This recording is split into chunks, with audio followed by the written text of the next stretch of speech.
పరమాత్ముడైన శ్రీకృష్ణుని వాణి గీత. గురు శిష్య సంవాదం. అర్జునుడు శిరసావహించాడు. శిష్యస్తేహం సాధిమాం త్వాం ప్రపన్నం. పరమాత్మ, నేను నీ శిష్యుడను, నీ శరణాగతుడను. పరమప్రాప్తి పొందేందుకు నాకు చక్కటి హితోపదేశం చేయుము.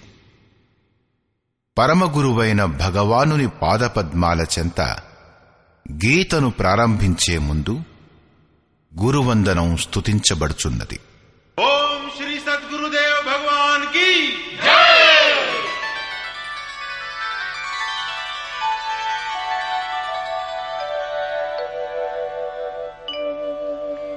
జయ సద్గురుదేవం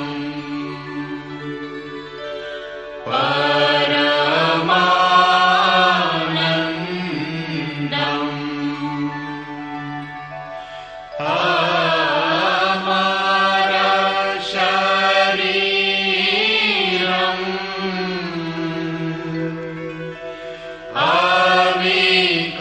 అవికారి నిరగుణ నిరమూలం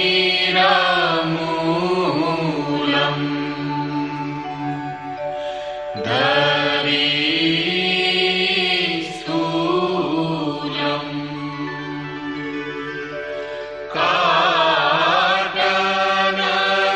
కాటనశూలం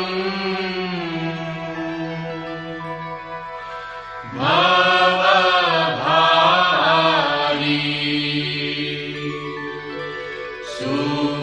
సురత నిజ సోహం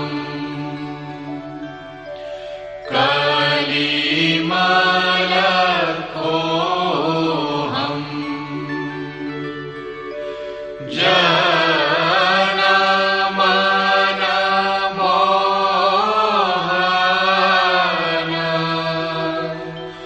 ఛవి భారీ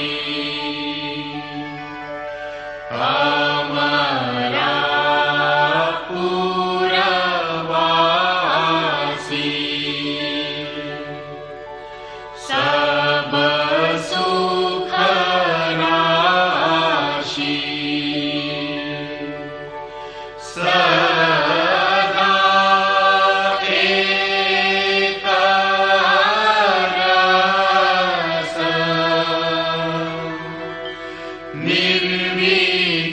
నిర్వికారి అనుభవ గంభీరా మతి కే ధీరా అలఖ ఫకీరా అవతారి యోగి అద్వైష్టా త్రికాల ద్రష్టా కేవల పద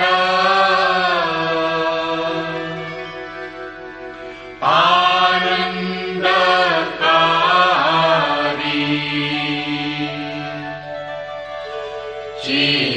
చిత్రకూట ఆయో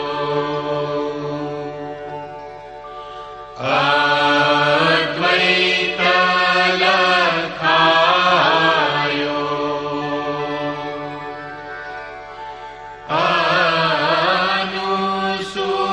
అనూసూయా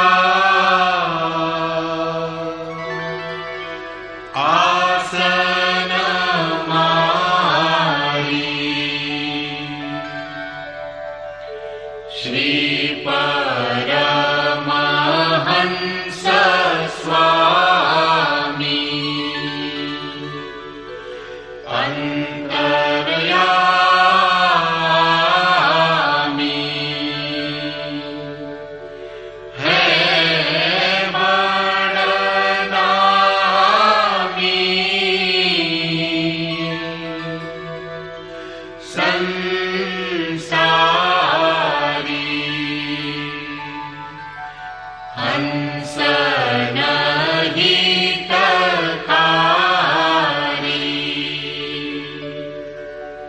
जगपगुधारी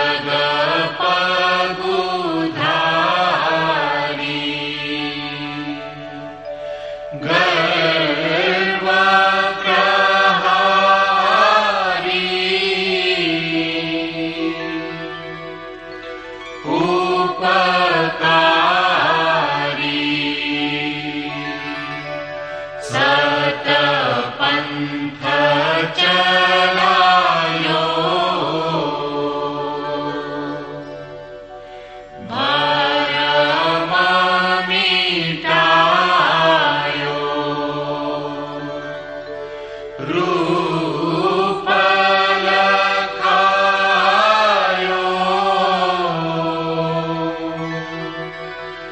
करतारी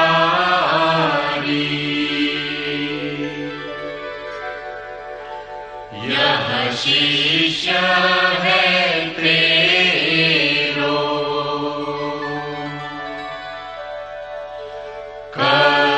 करतनी हो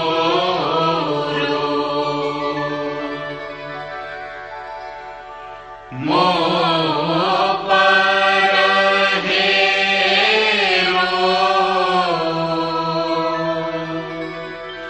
प्राणधारी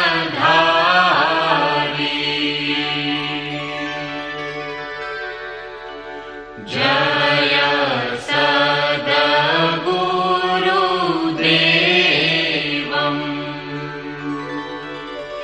परमानन्दम् अमर शरीरम्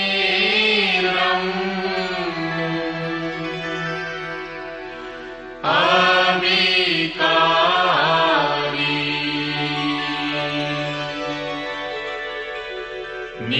निरगुण निरमूलम्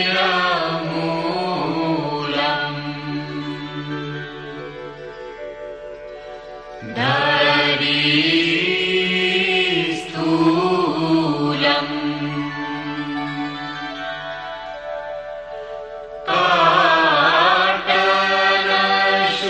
काटलशूलम्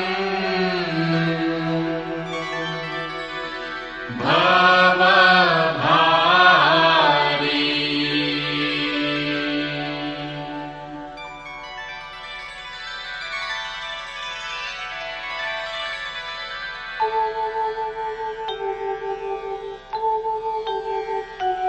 ओम जय गुरुदेव जय गुरुदेव जय गुरुदेव जय गुरुदेव ओम जय गुरुदेव जय गुरुदेव जय गुरुदेव जय गुरुदेव ओम जय गुरुदेव जय गुरुदेव जय गुरुदेव जय गुरुदेव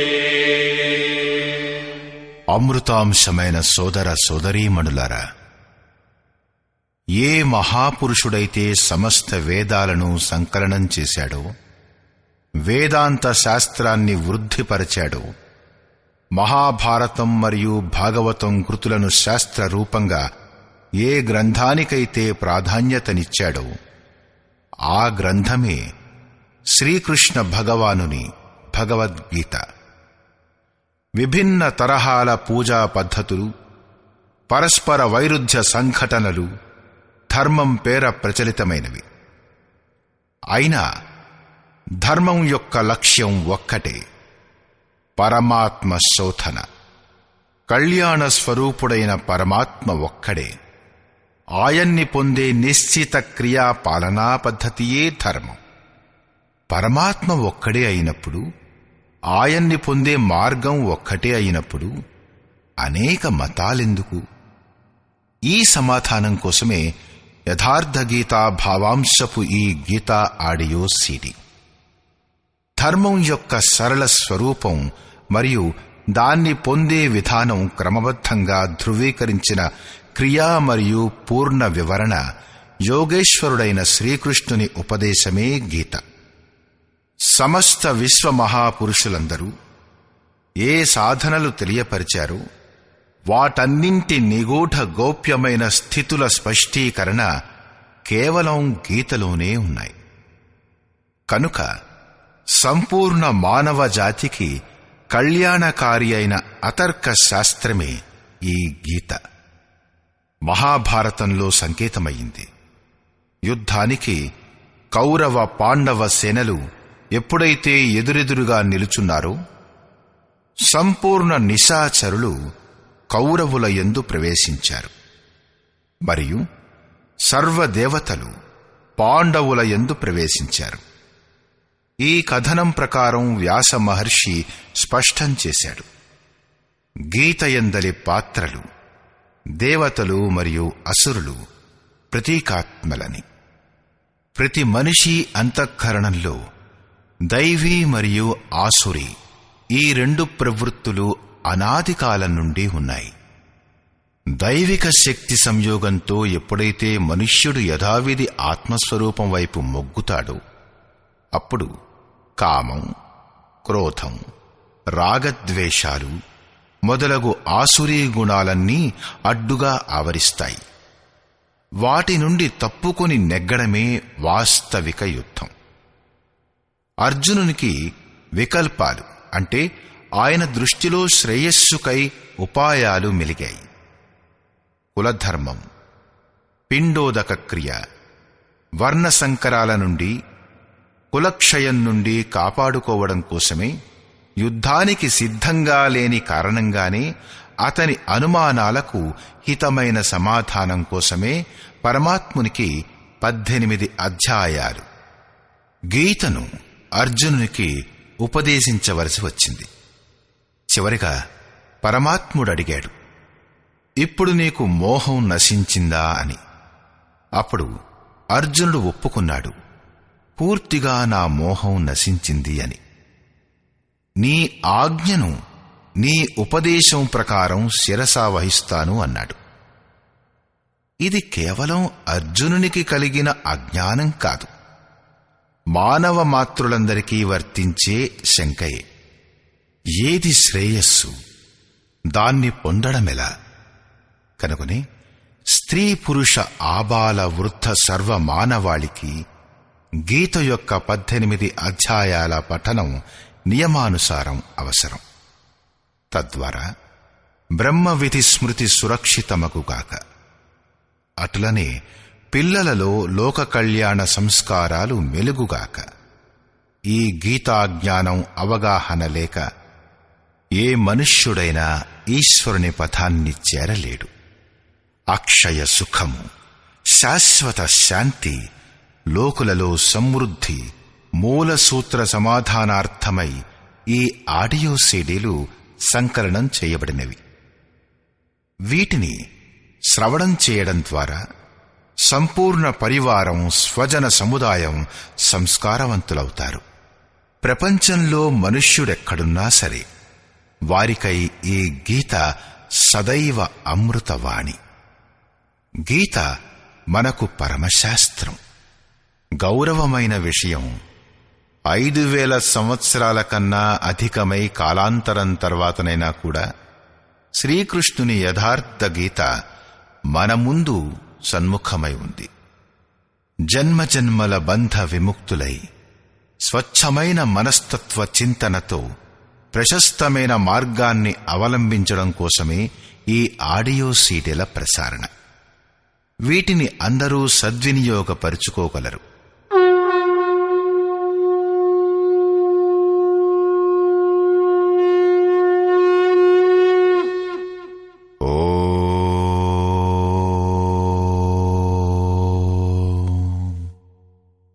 శ్రీ పరమాత్మనే నమః.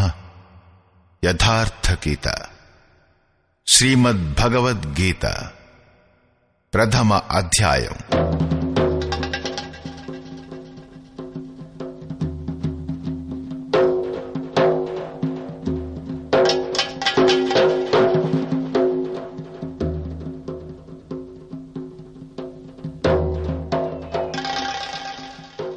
ధృతరాష్ట్ర ఉవాచ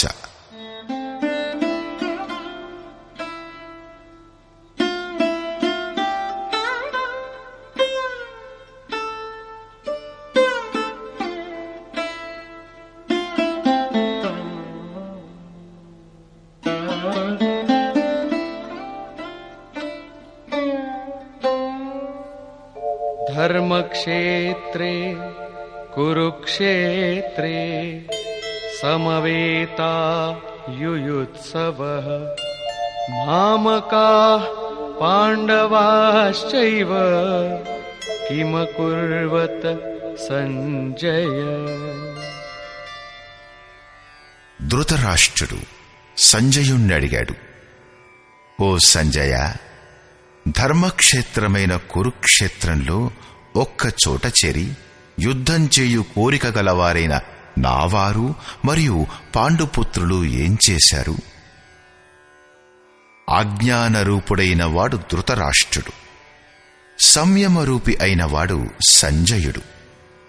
అజ్ఞానం మనస్సు యొక్క అంతరాళంలో ఉంటుంది. అజ్ఞానం ఆవరించిన మనస్సు గల ధృతరాష్ట్రుడు జన్మాంధుడు. అతడు సంయమ స్వరూపుడైన సంజయుని ద్వారా చూడగలడు, వినగలడు. అతనికి పరమాత్ముడే సత్యమన్నది తెలుసు. అయినా కూడా తన వలన ఉత్పన్నమైన మోహరూపి అయిన దుర్యోధనుడు జీవించి ఉన్నంత వరకు అతని దృష్టి ఎల్లప్పుడూ కౌరవులపైనే ఉంటుంది, అంటే వికృతులపైనే ఉంటుంది. శరీరం ఒక క్షేత్రం. హృదయదేశంలో దైవీ సంపత్తి బాగా ఎక్కువైనప్పుడు ఈ శరీరం ధర్మక్షేత్రమైపోతుంది. ఇందులో ఆసురీ సంపత్తి బహుళమైనప్పుడు ఈ శరీరం కురుక్షేత్రమైపోతుంది. కురు అంటే చెయ్యడం అనర్థం. ఈ శబ్దం ఆజ్ఞార్థకం. ప్రకృతి వలన ఉత్పన్నమైన 3 గుణాలకు వశుడై మనిషి కర్మ చేస్తాడు. అతను క్షణమాత్రం కూడా కర్మ చెయ్యకుండా ఉండలేడు అనంటాడు శ్రీకృష్ణుడు. గుణాలు అతని చేత కర్మను చేయించుకుంటాయి. నిద్రపోయినప్పుడు కూడా కర్మ చేయడం ఆగిపోదు. అది కూడా ఆరోగ్యవంతమైన శరీరానికి అవసరమైన మందు మాత్రమే. ఈ 3 గుణాలు మనిషి నుండి పిపీలీకాది పర్యంతం అందరినీ శరీరాలలో బంధించి ఉంచుతాయి. ప్రకృతి వలన ఉత్పన్నమైన గుణాలు జీవించి ఉన్నంత వరకు చెయ్యడం అన్నది వెన్నంటి ఉంటుంది. కాబట్టి జన్మ మృత్యువుల క్షేత్రం, వికృతుల క్షేత్రం కురుక్షేత్రం. మరియు పరమధర్మస్వరూపుడైన పరమాత్మునిలో ప్రవేశం ఇప్పించగల పుణ్యమయ ప్రవృత్తుల క్షేత్రం ధర్మక్షేత్రం, అంటే పాండవుల క్షేత్రం ధర్మక్షేత్రం. పురాతత్వవేత్తలు పంజాబులోను కాశీప్రయాగల మధ్యగల అనేకానేక ప్రదేశాలలో కురుక్షేత్రానికై పరిశోధిస్తున్నారు. కాని గీతాకారుడు స్వయంగా ఏ క్షేత్రంలో యుద్ధం జరిగిందో అదెక్కడ ఉన్నది అనే దాన్ని గురించి ఇలా చెప్పాడు. ఇదం శరీరం కౌంతేయ క్షేత్రమిత్యభిధీయతే. అర్జున, ఈ శరీరమే క్షేత్రం. ఎవడైతే ఈ విషయం తెలుసుకుంటాడో అతను దానిని దాటగలడు. అతనే క్షేత్రజ్ఞుడు. ఆ పైన శ్రీకృష్ణుడు క్షేత్రం గురించి విస్తారంగా చెప్పాడు. ఇందులో గల 10 ఇంద్రియాలు, మనస్సు, బుద్ధి, అహంకారం, 5 వికారాలు మరియు 3 గుణాల వర్ణన ఉంది. శరీరమే క్షేత్రం, ఒక రణరంగం. ఇందులో పోట్లాడుకునే ప్రవృత్తులు 2: దైవీ సంపద అంటే సద్గుణాలు, మరియు ఆసురీ సంపద అంటే దుర్గుణాలు. పాండు సంతానం మరియు ధృతరాష్ట్రుని సంతానం సజాతీయ మరియు విజాతీయ ప్రవృత్తులు. అనుభవశాలి అయిన మహాపురుషుని శరణులోకి వెళ్ళినప్పుడు ఈ 2 ప్రవృత్తుల మధ్య సంఘర్షణ ప్రారంభమవుతుంది. ఇది క్షేత్రజ్ఞుల మధ్య సంఘర్షణ, మరియు ఇదే వాస్తవిక యుద్ధం. ప్రపంచ యుద్ధాలతో చరిత్ర పుటలు నిండిపోయాయి. కాని వీటిలో గెలుపొందిన వారికి కూడా శాశ్వత విజయం దొరకదు. ఇవి ఒకరిపై ఒకరి ప్రతీకారాలు మాత్రమే. ప్రకృతిని నిరోధించి ప్రకృతిపైనున్న అధికారాన్ని దిగ్దర్శనం చేసుకుని అందులో ప్రవేశం పొందుటయే వాస్తవమైన విజయం. ఇదే అలాంటి ఒక విజయం. దీని తరువాత అపజయానికి తావు ఉండదు. ఇదే ముక్తి. దీని తరువాత జన్మ మృత్యువుల బంధం ఉండదు. ఈ ప్రకారం అజ్ఞానం చేత ఆచ్ఛాదితమైన మనస్సు సంయమనం ద్వారా క్షేత్రజ్ఞుల యుద్ధంలో ఏమైందన్న విషయాన్ని తెలుసుకుంటుంది. ఇప్పుడు సంయమనం పెరిగిన కొద్దీ అతడికి జ్ఞానం కలుగుతూ ఉంటుంది. సంజయ ఉవాచ.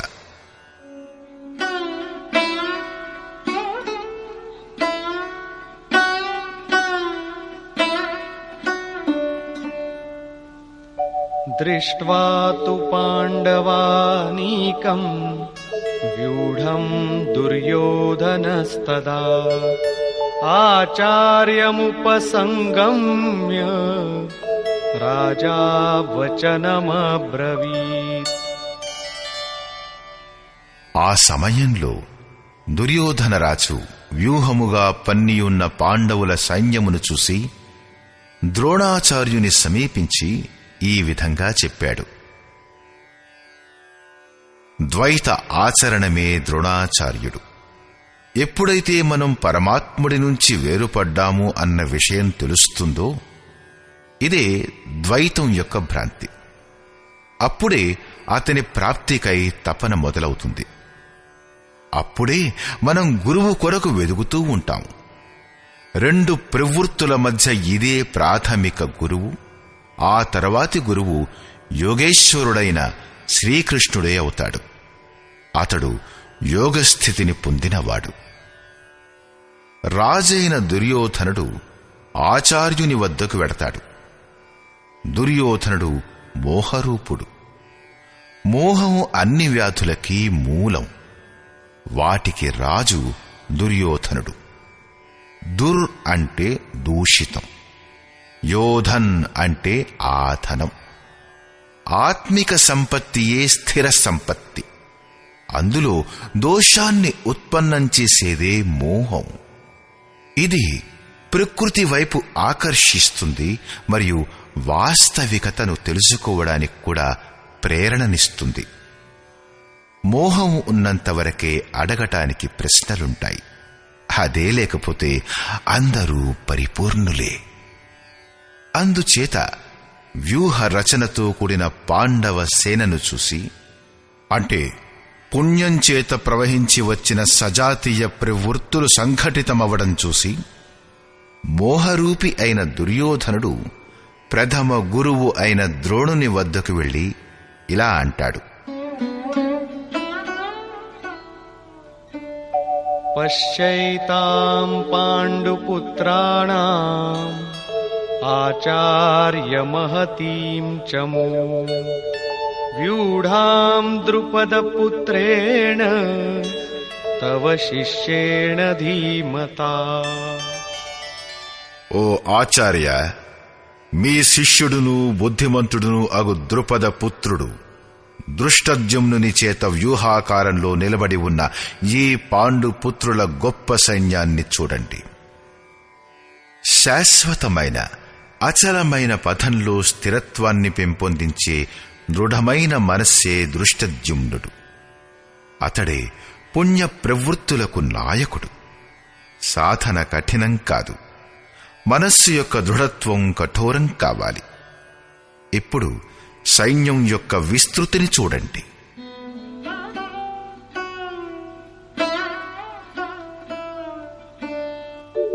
అత్ర శూరా మహేశ్వాసా భీమార్జున సమాయుధి యుయుధానో విరాటశ్చ ద్రుపదశ్చ మహారథః. ఈ సైన్యంలో మహేశ్వాస, పరమాత్మునిలో నివాసం కల్పించగల భావరూపుడైన భీముడు, అనురాగరూపుడైన అర్జునునితో సమానులైన చాలామంది శూర వీరులు, సాత్వికతారూపుడైన సాత్యకి, విరాటుడు ఉన్నారు. సర్వత్రా ఆధ్యాత్మిక పథంలో అచల స్థితి అయిన ద్రుపదరాజు మరియు धृष्टकेतुश्चेकितानः काशीराजश्च वीर्यवान् पुरुजित् कुन्तिभोजश्च शैब्यश्च नरपुङ्गवः. దృష్టకేతు దృఢ కర్తవ్యం, చేకితానః ఎక్కడికి వెళ్ళినా సరే చిత్తమును తిరిగి లాగుకొని వచ్చి ఇష్టదైవంలో స్థిరపరచడం. కాశీరాజః కాయరూపమైన కాశీలోనే ఆ సామ్రాజ్యం ఉంది. పురుజిత్ స్థూల సూక్ష్మ కారణ శరీరాలపై విజయం ఇప్పించేవాడు పురుజిత్. కుంతిభోజః కర్తవ్యం ద్వారా ఇహంపై విజయం సాధించేవాడు. నరులలో శ్రేష్ఠుడు శైబ్యుడు, అంటే సత్య వ్యవహారం కలవాడు. युधामन्युश्च विक्रान्तः उत्तमौजाश्च वीर्यवान् सौभद्रो द्रौपदेयाश्च सर्व एव महारथाः.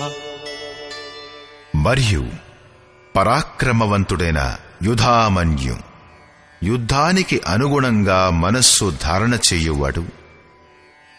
ఉత్తమౌజాః శుభం పట్ల ఉత్సాహం గలవాడు.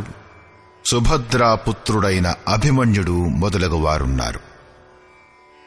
ఎప్పుడైతే కార్యానికి శుభం ఆధారమవుతుందో అప్పుడు మనస్సు భయరహితమవుతుంది. అటువంటి శుభకరమైన ఆధారముచే ఉత్పన్నమైన భయరహితమైన మనస్సు ధ్యానరూపి అయిన ద్రౌపది యొక్క 5 పుత్రులు వాత్సల్యం, లావణ్యం, సహృదయత్వం, సౌమ్యత్వం, స్థిరత్వం అందరూ మహారథులే. సాధనాపథంలో సంపూర్ణ యోగ్యతతో కూడి కలిసికట్టుగా వెళ్లే క్షమార్హతలు గలవారు. ఈ ప్రకారంగా దుర్యోధనుడు పాండవ పక్షంలో ఉన్న 15-20 మంది పేర్లు లెక్కించాడు. అవి అన్నీ దైవీ సంపదలోని మహత్వపూర్ణ అంశములే. విజాతీయ ప్రవృత్తులకు రాజయ్యుండి కూడా మోహం సజాతీయ ప్రవృత్తులను అర్థం చేసుకోవడంలో బాధ్యుల్ని చేస్తుంది. దుర్యోధనుడు తన పక్షం గూర్చి సంక్షేపంగా చెప్పాడు. ఇదే బాహ్య యుద్ధమైతే తన పక్షం గురించి గొప్పగా చెప్పుకునేవాడే. వికారాలను గురించి తక్కువగా చెప్పాడు. ఎందుకంటే వాటిపై విజయం సాధించాలి. అవి నశ్వరాలు. కేవలం 5-6 వికారాలను గురించి మాత్రమే చెప్పడమైనది. వాటిలో సంపూర్ణంగా బహిర్ముఖీనమైన ప్రవృత్తులు నిండి ఉన్నాయి. ఎలాగంటే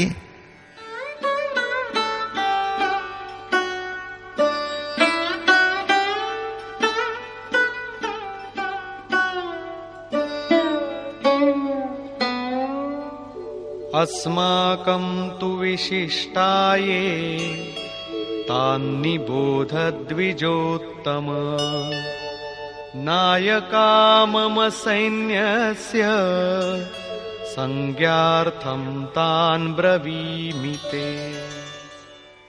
ద్విజోత్తమ, మన పక్షంలో ఎవరైతే ప్రధానమైన వారో వారిని గురించి కూడా మీరు తెలుసుకోండి.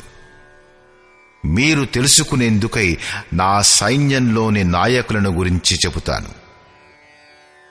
బాహ్య యుద్ధంలో సేనాపతికి ద్విజోత్తముడను సంబోధన అనుచితం వర్ణించబడింది.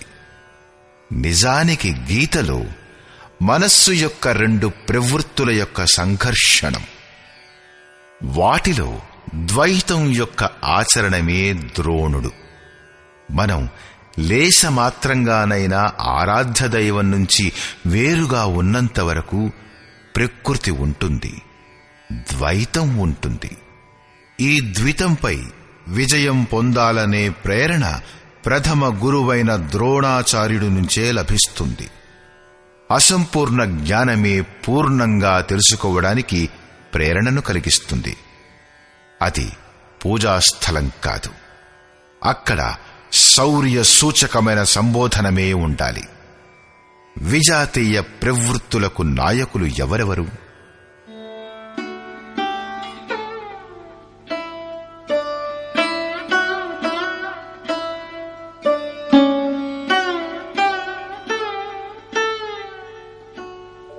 భవాన్ భీష్మశ్చ కర్ణశ్చ కృపశ్చ సమితింజయః అశ్వత్థామా వికర్ణశ్చ సౌమదత్తిస్తథైవ చ.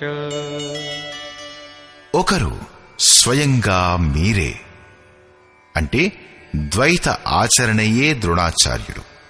భ్రమరూపమైన పితామహుడు భీష్ముడు. ఈ వికారాలన్నిటికీ భ్రమయే ఉత్పత్తిస్తాను. చివరిదాకా జీవించి ఉంటుంది.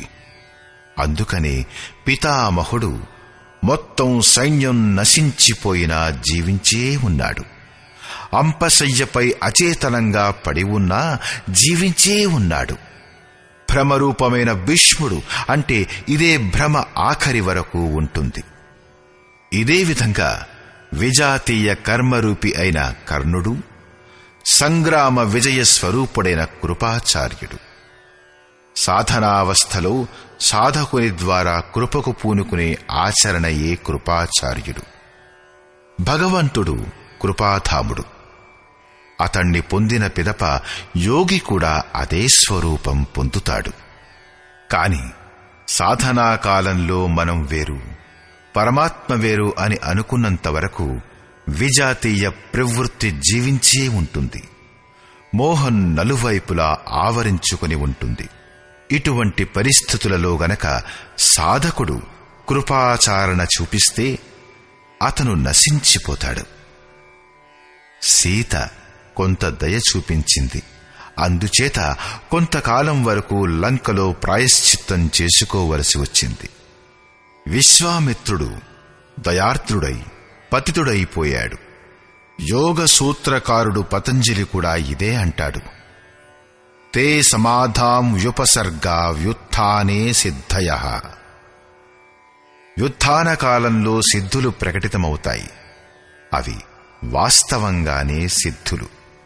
కాని కామం, క్రోధం, లోభం, మోహంలాగా కైవల్య ప్రాప్తికి అడ్డంకులు. గోస్వామి తులసీదాసుది కూడా ఇదే నిర్ణయం. చౌరత గ్రంథి జానీ ఖగరాయ విఘ్న అనేక కరయీ తబ మాయా రిద్ధి సిద్ధి ప్రేరయి బహుభాయి బుద్ధిహిం లోభధికావహిం ఆయి. మాయ అనేక విఘ్నాలను సృష్టిస్తుంది. సిద్ధులను, ఎన్నో శక్తులను ప్రసాదిస్తుంది. అటువంటి సాధకుడు, సిద్ధుడు పక్కనుంచి వెళితే చాలు, మృత్యుముఖంలో ఉన్న రోగి కూడా జీవించి లేస్తాడు. రోగి బాగుపడవచ్చుగాక. కాని సాధకుడు అది తన గొప్ప అనుకుంటే నశించిపోతాడు. ఒక్క రోగికి బదులుగా 1000 మంది రోగులు చుట్టుముట్టేస్తారు. భజన చింతన కార్యక్రమంలో అవరోధం ఏర్పడుతుంది. అటువైపు జారితే మెల్లమెల్లగా ప్రకృతి అంటే మాయ ఆవరించేస్తుంది. లక్ష్యానికి దూరంగా ఉండి సాధకుడు కృపను చూపిస్తే కేవలం ఆ కృపాచరణయే సమితింజయమై మొత్తం సైన్యాన్ని గెలుస్తుంది. కాబట్టి సాధకుడు తన సాధన అయ్యే వరకు దీని వలలో పడకుండా జాగ్రత్తగా ఉండాలి. దయాబిను సంతుక సాయి దయాకరితో ఆఫత్ ఆయి.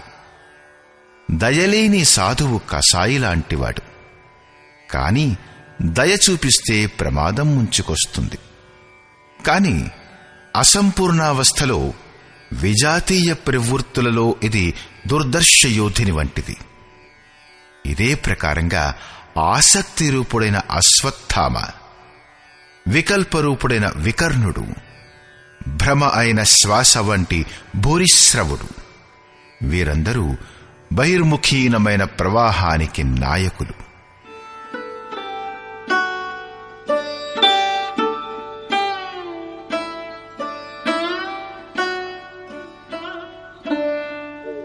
అన్యే చ బహవః శూరాః మదర్థే త్యక్తజీవితాః నానాశస్త్ర ప్రహరణాః సర్వే యుద్ధ విశారదాః.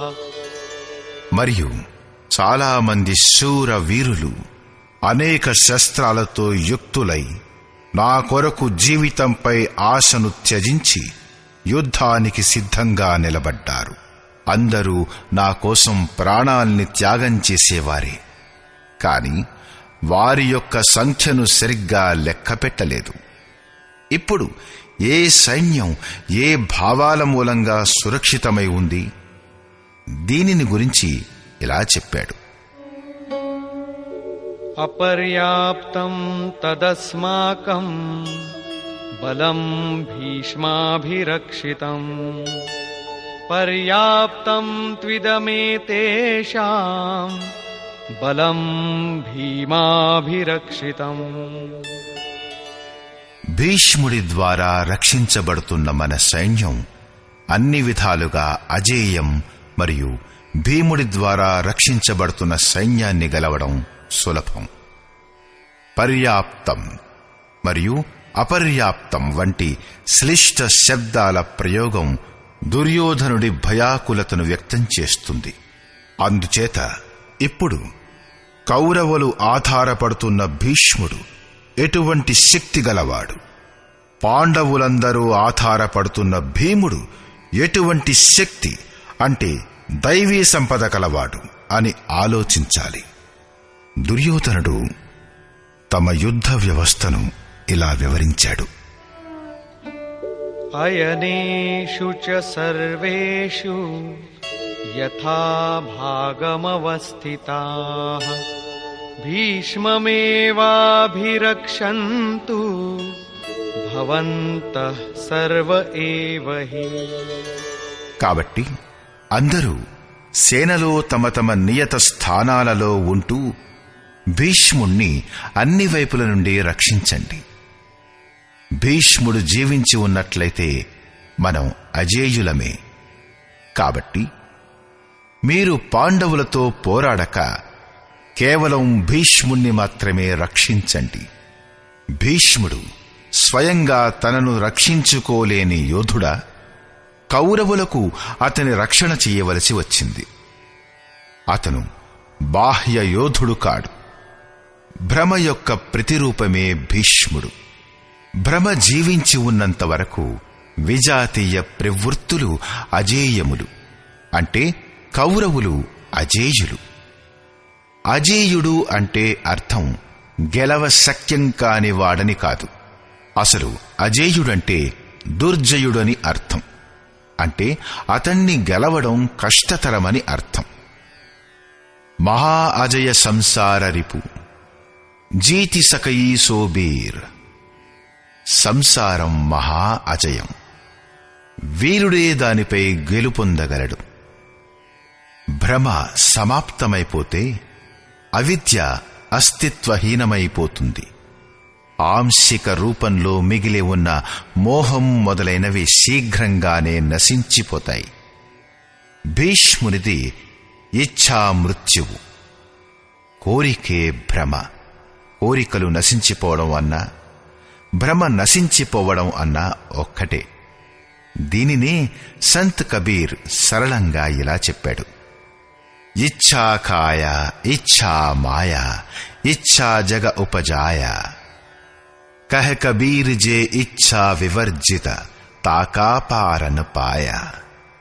కోరికలే తనువు, కోరికలే మాయ, కోరికలే జగత్తును సృష్టించాయి. కబీర్ అంటాడు, అన్ని కోరికలను విసర్జించనంత వరకు వాటిని దాటిపోలేడు అని. దేనిలోనైతే భ్రమ ఉండదో అది అపారము, అవ్యక్తము. ఈ శరీరం యొక్క జన్మకి కారణం కోరికలే. కోరికలే మాయ. కోరికలే జగత్తు యొక్క ఉత్పత్తికి కారణం. సో కామయత తదైక్షత బహుశ్యాం ప్రజాయేయ ఇతి. కబీర్ అంటాడు, కోరికల నుండి రహితులైన వారు అపారం, అనంతం, అసీమం అయిన తత్వంలోకి ప్రవేశం పొందుతారు. యో కామో నిష్కామ ఆప్తకామ ఆప్తకామోన తస్య ప్రాణా ఉత్క్రామంతి బ్రహ్మైవస్య బ్రహ్మాప్యేతి. కోరికలచే రహితమైన ఆత్మలో స్థిరమైన ఆత్మస్వరూపం పొందిన వారు ఏనాటికి పతనం చెందరు. వారు బ్రహ్మలో లీనమైపోతారు. ఆరంభంలో అనంతమైన కోరికలు ఉంటాయి, కాని చివరకు పరమాత్ముని ప్రాప్తి అనే ఒకే ఒక కోరిక మిగిలి ఉంటుంది. ఈ కోరిక కూడా నెరవేరినప్పుడు కోరికలు కూడా నశించిపోతాయి. భగవంతుణ్ణి మించి ఏదైనా ఉంటే మీరు తప్పకుండా దానిని కోరుకుంటారు. అతని కంటే గొప్ప వస్తువు ఏదీ లేనప్పుడు మరి దేనికోసం కోరిక? పొందడానికి యోగ్యమైన వస్తువు ఏదైనా సరే అప్రాప్తంగా ఉండకపోతే అప్పుడు కోరికలు కూడా సమూలంగా నశించిపోతాయి. కోరికలు అణగారిపోగానే భ్రమ కూడా లేకుండా పోతుంది. ఇదే భీష్ముని యొక్క ఇచ్ఛా మృత్యువు అర్థం. ఈ ప్రకారంగా భీష్ముడి ద్వారా రక్షించబడుతున్న మన సైన్యం అన్ని విధాలా అజేయం. భ్రమ ఉన్నంతవరకే అవిద్యకు కూడా స్థానముంటుంది. భ్రమ లేకుండా పోతే అవిద్య కూడా నశించిపోతుంది. భీముని ద్వారా రక్షించబడుతున్న ఈ సైన్యాన్ని గెలవడం సులువు. భావరూపి భీముడు భావే విద్యతే దేవః. భావంలో ఉన్న సామర్థ్యం ఏమిటంటే అవిదితుడైన పరమాత్మను కూడా విదితం చేస్తుంది. భావవస్య భగవాన్ సుఖ నిధాన కరుణ ఆయన్. శ్రీకృష్ణుడు దీనినే శ్రద్ధ అని సంబోధించాడు. భగవంతుణ్ణి కూడా వశపర్చుకోగల సామర్థ్యం భావంలో ఉన్నది. భావంలో నుంచే సంపూర్ణ పుణ్యమయ ప్రవృత్తులు వికసిస్తాయి. ఇది పుణ్యాన్ని సంరక్షిస్తుంది. ఇది నిజంగానే చాలా బలశాలి.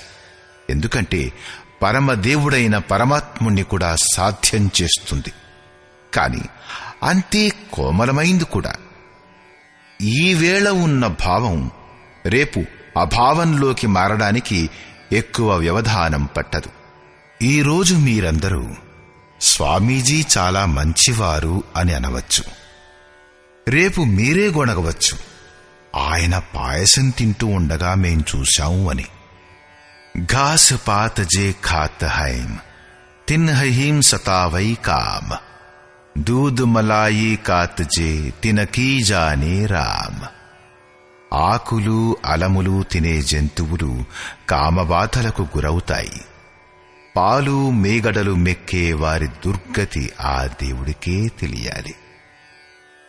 ఆరాధ్య దేవునిలో లేశమాత్రమేనా లోపం కనిపిస్తే భావము విహ్వలమైపోతుంది.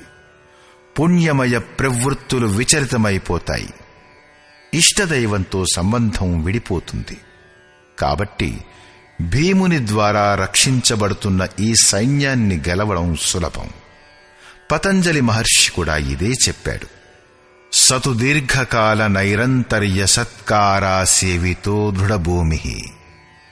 దీర్ఘకాలం వరకు నిరంతరం శ్రద్ధాభక్తిపూర్వకంగా చేసే సాధనమే దృఢంగా ఉండగలుగుతుంది.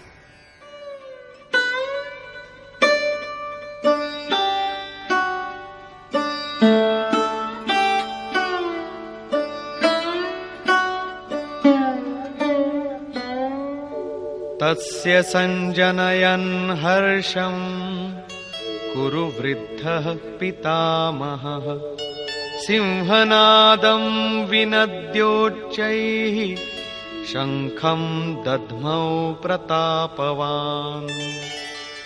ఈ ప్రకారంగా తమ బలాబలాలను గురించి నిర్ణయం తీసుకుని శంఖధ్వనులు చేయబడినాయి. గెలిస్తే ఏ పాత్ర మీకేమిస్తుంది అన్న విషయంపై పాత్రల పరాక్రమం యొక్క ప్రకటన మాత్రమే శంఖధ్వని. కౌరవులలో వృద్ధుడు, ప్రతాపవంతుడు, పితామహుడైన భీష్ముడు ఆ దుర్యోధనుని హృదయంలో హర్షం కలిగేటట్లుగా ఉచ్చ స్వరంలో సింహనాదంలాగా భయంకరంగా శంఖాన్ని పూరించాడు. సింహం ప్రకృతి యొక్క ప్రలోభానికి ప్రతీక. ఘోరారణ్యంలో నీరవ ఏకాంతంలో సింహ గర్జన గనక వినబడితే ఆ సింహం మైళ్ల దూరంలో ఉన్నా సరే రోమాలు నిక్కబడుచుకుంటాయి, హృదయం కంపించిపోతుంది. భయం ప్రకృతిలో ఉంటుంది, పరమాత్మలో కాదు. అతను భయరహితుడైన శక్తి. భ్రమరూపమైన భీష్ముడు గనక విజయుడైతే ప్రకృతి రూపమైన ఏ భయారణ్యంలో మీరు ఉన్నారో అంతకన్నా అధికమైన భయావరణంలో మిమ్మల్ని బంధించి వేస్తుంది. భయం ఇంకా ఎక్కువవుతుంది. భయం యొక్క ఆవరణం ఇంకా సాంద్రమైపోతుంది. ఈ భ్రమ ఇంతకు మించి ఇంకేమీ ఇవ్వలేదు. కాబట్టి ప్రకృతి నుంచి నివృత్తే లక్ష్యప్రాప్తికి మార్గం. ప్రపంచంలో ప్రవృత్తులే భయంకరమైన అడవులు, అంధకారపు నీడలే ఉంటాయి. ఇంతకు మించి కౌరవుల వద్ద ఇంకే ప్రకటన లేదు. కౌరవుల పక్షం నుంచి అనేక వాద్యాలు ఒక్కసారిగా మోగాయి. కాని అన్నీ కలిసి అవి కూడా భయాన్నే కలిగించాయి. ఇంతకు మించి ఇంకేమీ లేదు. ప్రతి వికారం ఎంతో కొంత భయాన్ని కలిగిస్తుంది. కాబట్టి వారు కూడా అదే విధంగా ఘోషించారు.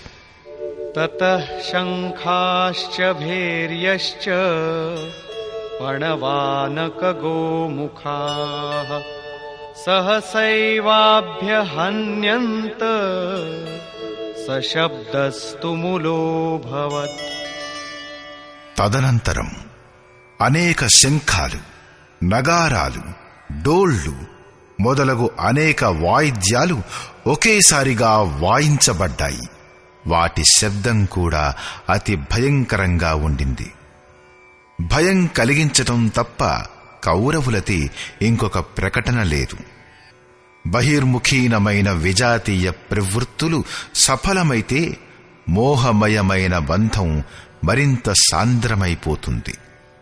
ఇప్పుడు పుణ్యమయమైన ప్రవృత్తుల వైపు నుంచి వచ్చిన ప్రకటనలు చూడండి. వాటిలో మొట్టమొదటిది యోగేశ్వరుడైన శ్రీకృష్ణుడిది.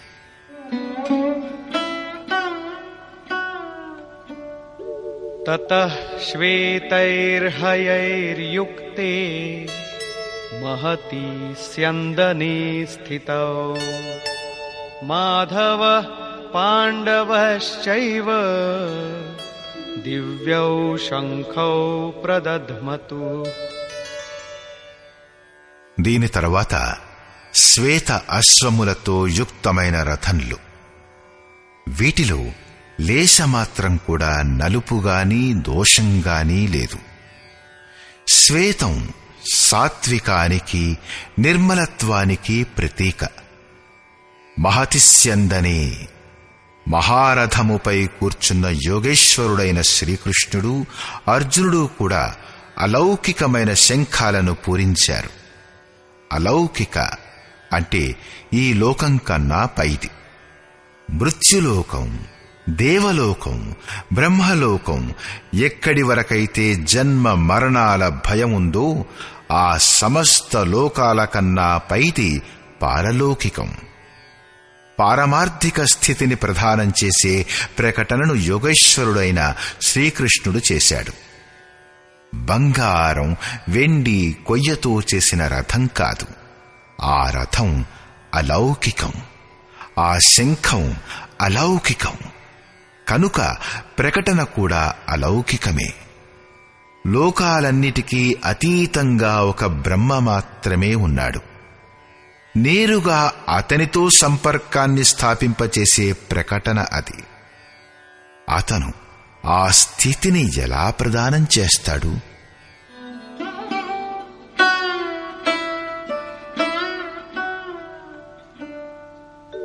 పాంచజన్యం హృషీకేశో దేవదత్తం ధనంజయః పౌండ్రం దధ్మౌ మహాశంఖం భీమకర్మావృకోదరః. హృషీకేశః ఎవరైతే హృదయం యొక్క సంపూర్ణ జ్ఞానియో ఆ కృష్ణుడు పాంచజన్యం అనే శంఖాన్ని పూరించాడు. 5 జ్ఞానేంద్రియాలను 5 తన్మాత్రల రసాలతో, అంటే శబ్ద, స్పర్శ, రూప, రుచి, వాసన, ఈ రసాలతో సహా తన భక్త శ్రేణిలో చేర్చుకునే ప్రకటన చేశాడు. వికార రూపంతో దారి తప్పే ఇంద్రియాలను నిర్బంధించి వాటిని సేవకుని శ్రేణిలో నిలబెట్టడానికి హృదయంలో ప్రేరణ కలిగించటమే సద్గురువు చేసే దానం. శ్రీకృష్ణుడు ఒక యోగేశ్వరుడు, ఒక సద్గురువు. శిష్యస్త్యేహం భగవన్, నేను మీ శిష్యుడను. బాహ్య విషయ వస్తువులను వదిలి ధ్యానంలో ఒక్క ఇష్టదైవాన్ని తప్ప ఇంకొకరిని చూడకపోవడం, ఇంకొకటి వినకపోవడం, ఇంకొక దానిని స్పృశించకపోవడం, ఇవి సద్గురువు యొక్క అనుభవ సంచారం మీద ఆధారపడి ఉంటాయి. దేవదత్తం ధనంజయః దైవీ సంపత్తిని అధీనం చేసుకోగల అనురాగమే అర్జునుడు. ఇష్టదైవానికి అనుగుణంగా మసలుకోవడం, దేనిలోనైతే విరహం, వైరాగ్యం, అశ్రుపాతం ఉంటాయో, గద్గద్గిరా నయన్బహనీరా, గద్గదమైన స్వరం, నయనముల నుండి కన్నీళ్ల ప్రవాహం. ఎక్కడైతే రోమాంచకం ఉంటుందో, ఇష్టదైవాన్ని తప్పించి అన్య విషయ వస్తువులు లేశమాత్రం కూడా గుర్తుకు రాకపోతాయో దానినే అనురాగం అంటారు. ఇదే గనక సఫలమైతే పరమదేవుడైన పరమాత్మునిలో ప్రవేశం ఇప్పించే దైవీ సంపదపై ఆధిపత్యం ప్రాప్తిస్తుంది.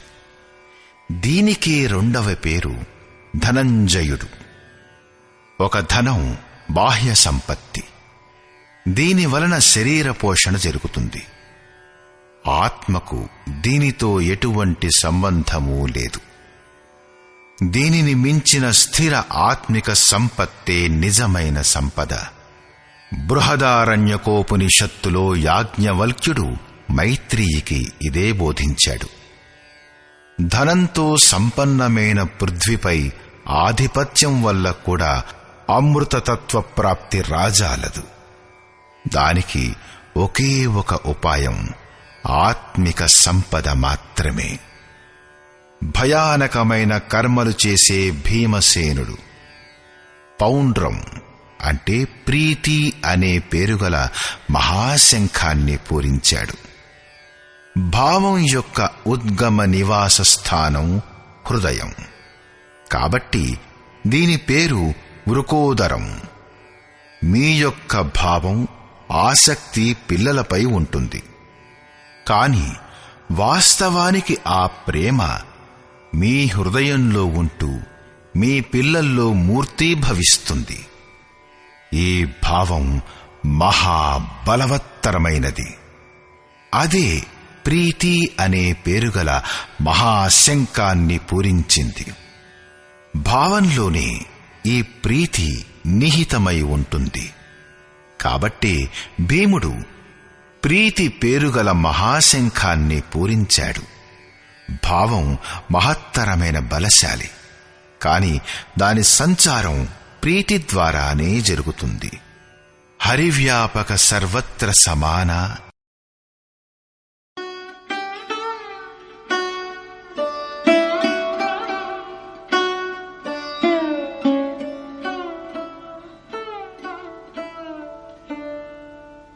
अनन्तविजयं राजा कुन्तीपुत्रो युधिष्ठिरः नकुलः सहदेवश्च सुघोषमणिपुष्पकौ.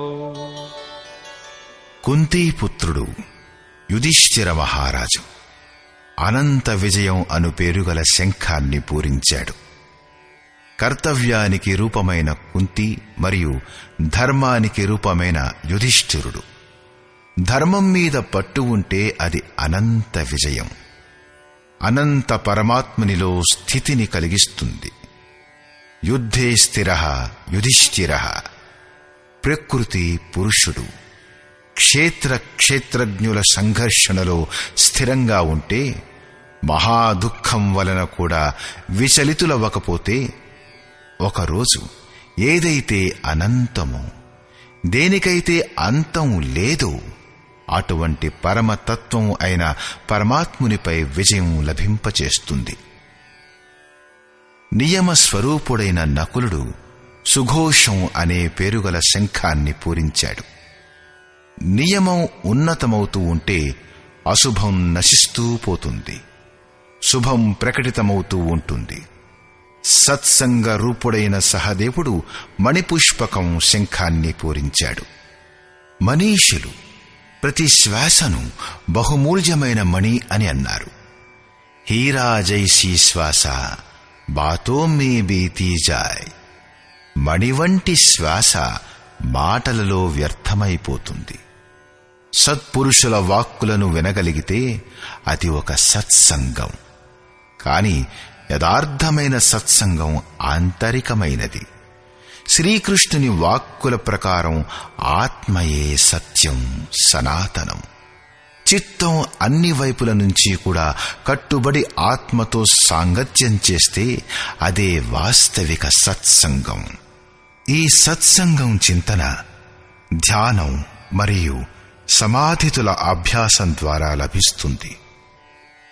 సత్యం సాన్నిధ్యంలో ధ్యానం పట్టుబడిన కొద్దీ ఒక్కొక్క శ్వాసపైన అధికారం లభిస్తూ ఉంటుంది.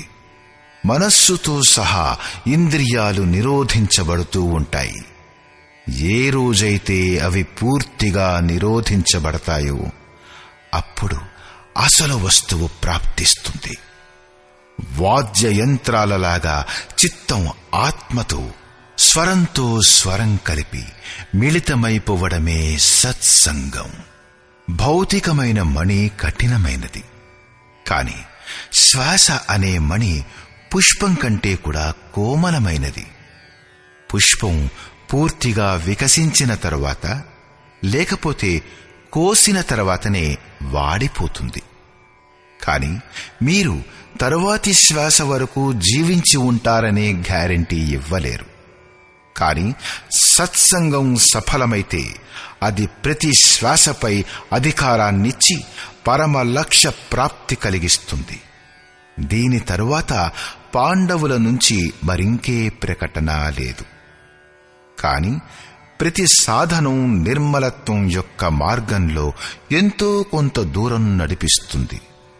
ఆ తరువాత ఇలా అంటారు: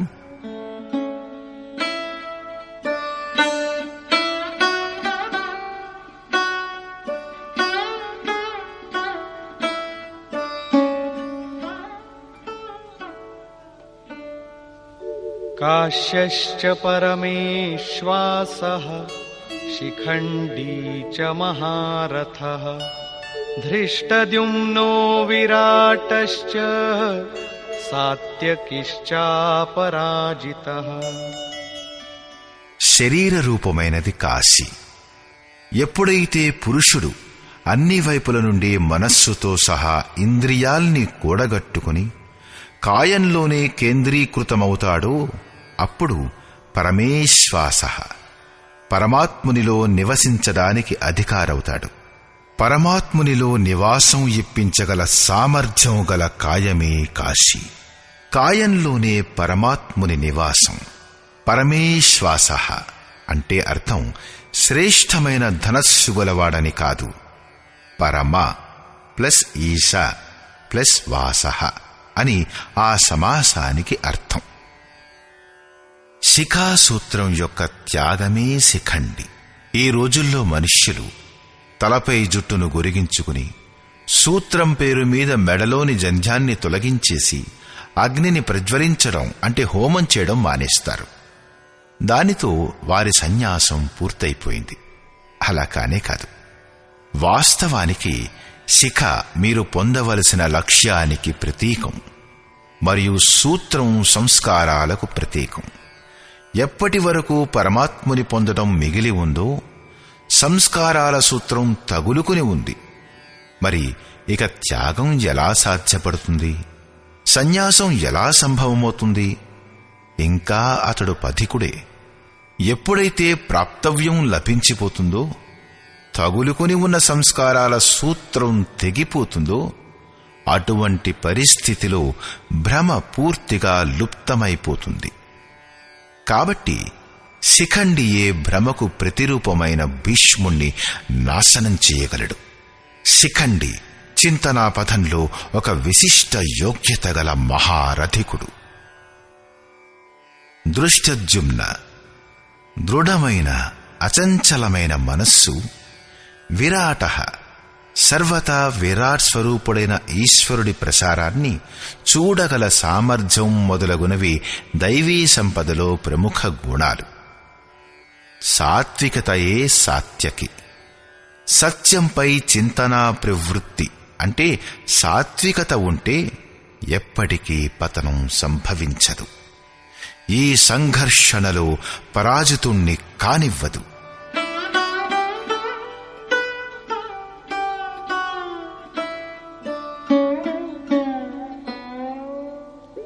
ద్రుపదో ద్రౌపదేయాశ్చ సర్వశః పృథివీపతే సౌభద్రశ్చ మహాబాహుః శంఖాన్ దద్ముః పృథక్ పృథక్. అచల పదదాయకుడు ద్రుపదుడు, ధ్యాన రూపిణి అయిన ద్రౌపది యొక్క 5 పుత్రులు సహృదయత, వాత్సల్యం, లావణ్యం, సౌమ్యత, స్థిరత మొదలగునవి సాధనలో గొప్ప సహాయకులైన మహారథులు, గొప్ప బాహుబలంగల అభిమన్యుడు. వీరందరూ వేరువేరు శంఖాలు పూరించారు. భుజం కార్యక్షేత్రానికి ప్రతీకం. మనస్సు భయరహితమైనప్పుడు దాని సామర్థ్యం చాలా వరకు పెరిగిపోతుంది. హే రాజా, వీరందరూ వేరువేరు శంఖాల్ని పూరించారు. అందరూ ఎంతో కొంత దూరం నడిపిస్తారు. వీటిని పాటించడం అవసరం. కాబట్టే వీరి పేర్లు చెప్పబడ్డాయి. ఇవి కాకుండా మనస్సు బుద్ధులకు అతీతమైన దూరం కూడా ఉంది. భగవంతుడు స్వయంగా అంతఃకరణంలో ఉండి మనల్ని నడిపిస్తాడు.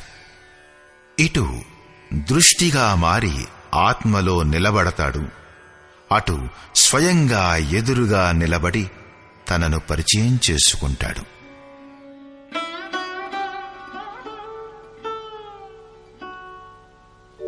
సఘోషోధార్తరాష్ట్రాణాం హృదయాని వ్యదారయత్ నభశ్చ పృథివీం చైవ తుములో వ్యనునాదయన్. ఈ ఘోర శబ్దం ఆకాశాన్ని పృథ్వీని కూడా శబ్దాయమానం చేస్తూ ధృతరాష్ట్రపుత్రుల హృదయాల్ని బ్రద్దలు చేసింది. సైన్యం పాండవుల వైపున కూడా ఉంది. కాని హృదయం బ్రద్దలవడం ధృతరాష్ట్రపుత్రులకే జరిగింది. వాస్తవానికి పాంచజన్యం, దైవీ శక్తిపై ఆధిపత్యం, అనంతంపై విజయం, అశుభాల శమనం, శుభాల ప్రకటన వరుసక్రమంగా జరుగుతూ ఉంటే కురుక్షేత్రం, ఆసురీ సంపద, బహిర్ముఖీన ప్రవృత్తుల హృదయం బ్రద్దలవుతుంది. వాటి బలం మెల్లిమెల్లిగా క్షీణిస్తూ ఉంటుంది. పూర్తిగా సాఫల్యం లభించినప్పుడు మోహమయ ప్రవృత్తులు శమితమైపోతాయి.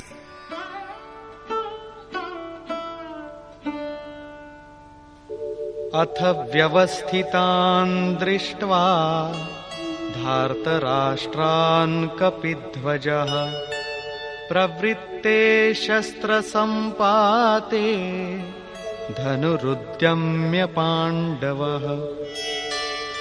అర్జున ఉవాచ ఋషికేశం తదా వాక్యం ఇదమాహ మహీపతే సేనయోరుభయోర్మధ్యే రథం స్థాపయమేచ్యుత.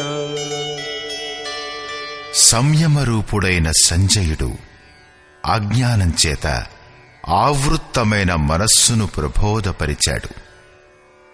హే రాజా, దీని తరువాత కపిధ్వజ, వైరాగ్యరూపుడైన హనుమంతుడు, కొంతమంది అర్జునుని ధ్వజం చంచలమైంది కాబట్టి కపిధ్వజమన్నారు అనంటారు.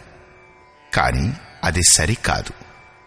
ఇక్కడ కపి సాధారణమైన కోతి కాదు, స్వయంగా హనుమంతుడు. అతను మానావమానాల్ని నశింపచేసుకున్నవాడు. సమమానా నిరాదర ఆదరిహి. ప్రకృతిలో చూసిన వినిన వస్తువులపై, విషయాలపై రాగాన్ని త్యజించడమే వైరాగ్యం. కాబట్టి వైరాగ్యమే ఎవరి ధ్వజమో అట్టి అర్జునుడు వ్యవస్థిత రూపంలో నిలబడిన ధృతరాష్ట్రపుత్రుల్ని చూసి శస్త్రాలను ప్రయోగించడానికి ధనుస్సు ఎక్కుపెట్టి, హృషీకేశం, ఎవరైతే హృదయం యొక్క సర్వస్వ జ్ఞాతయో ఆ యోగేశ్వరుడైన శ్రీకృష్ణునితో ఇలా అన్నాడు: ఓ అచ్యుత, నా రథాన్ని 2 సేనల మధ్య నిలపండి.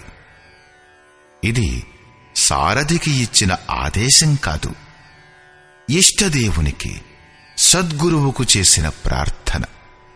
ఎందుకని రథాన్ని నిలబెట్టాలి?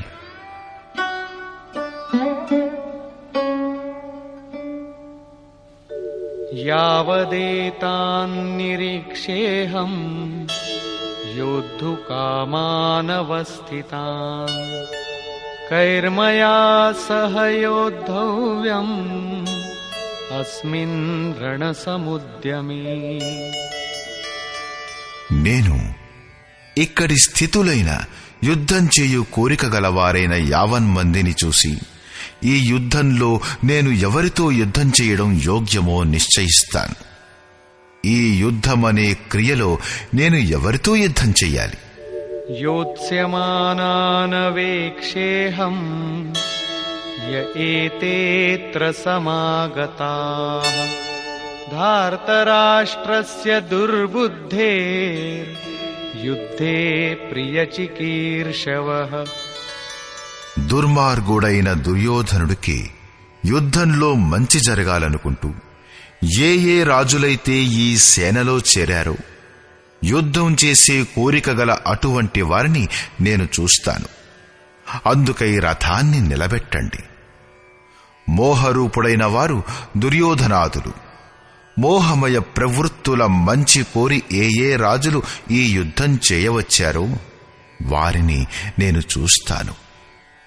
సంజయ ఉవాచ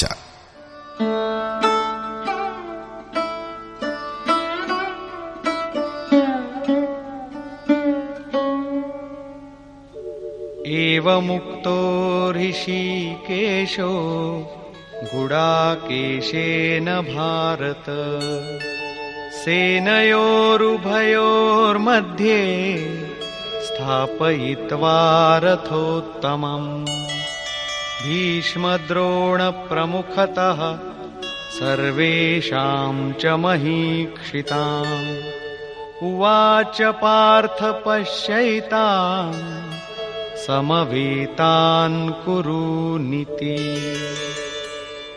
సంజయుడు ఇలా చెప్పాడు. నిద్రాజయుడైన అర్జునుడు ఈ విధంగా అన్న తరువాత హృదయం యొక్క జ్ఞాత అయిన శ్రీకృష్ణుడు 2 సేనల నడుమ భీష్ముడు, ద్రోణుడు మరియు మహీక్షితాం శరీర రూపమైన పృథ్వీపై అధికారాన్ని హస్తగతం చేసుకున్న రాజులందరి మధ్య ఉత్తమ రథాన్ని నిలబెట్టి ఇలా అన్నాడు: పార్థ, ఇక్కడ చేరియున్న కౌరవులను చూడు. ఇక్కడ ఉత్తమ రథం అంటే బంగారం, వెండితో చేయబడ్డ రథం కాదు. ప్రపంచంలో ఉత్తమం అన్న పదానికి నిర్వచనం ఈ నశ్వర శరీరానికి అనుకూలంగా లేక ప్రతికూలంగా చేయబడుతుంది. ఇలాంటి నిర్వచనం అపూర్ణమైనది. మన ఆత్మతో, మన స్వరూపంలో ఎల్లప్పుడూ కలిసి ఉండేదే ఉత్తమం. ఆ తరువాత అనుత్తమ మాలిన్యం ఉండదు.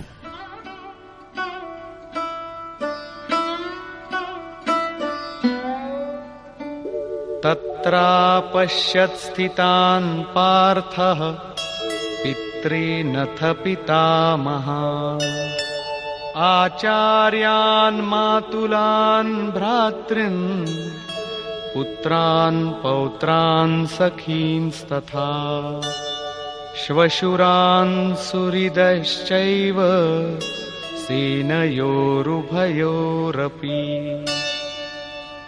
దీని తరువాత గురితప్పని లక్ష్యం గలవాడు, పార్థివ శరీరాన్ని రథంగా మార్చుకున్న పార్థుడు ఆ రెండు సేనలలో ఉన్న తండ్రి యొక్క అన్నదమ్ములను, పితామహులను, ఆచార్యులను, మామలను, అన్నదమ్ములను, పుత్రులను, పౌత్రులను, మిత్రులను, మామగార్లను చూశాడు. రెండు సేనలలోనూ అర్జునుడికి కేవలం తన కుటుంబం, మామల కుటుంబం, మామగారి కుటుంబం, మిత్రులు మరియు గురుజనులు కనిపించారు. ఆనాటి లెక్కల ప్రకారంగా 18 అక్షౌహిణీల సేన ఇంచుమించు 40 లక్షలవుతుంది. కాని ఈనాటి లెక్కల ప్రకారం అది ఇంచుమించు 650 కోట్లవుతుంది. అది ఈనాటి ప్రపంచ జనసంఖ్యకు సమానమైనది. ఇంతమందికి ప్రపంచ స్థాయిలోనే ఉండడానికి ఇళ్ళు, తినడానికి తిండి సమస్య అయిపోతుంది. ఇంత పెద్ద జనసమూహం అర్జునుడి 3-4 బంధువుల కుటుంబాలు మాత్రమే. ఎవరికైనా ఇంత పెద్ద కుటుంబం ఉంటుందా? అసంభవం. ఇది హృదయ దేశ చిత్రణ మాత్రమే.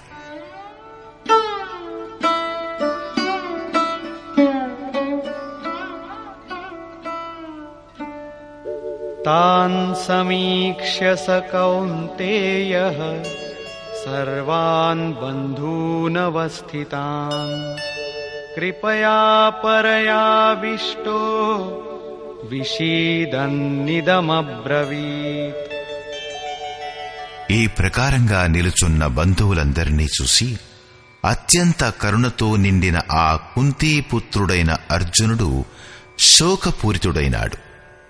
అర్జునుడు దుఃఖించడం మొదలుపెట్టాడు. ఎందుకంటే అక్కడ అందరూ అతని కుటుంబ సభ్యులే. కాబట్టి ఇలా అన్నాడు: అర్జున ఉవాచ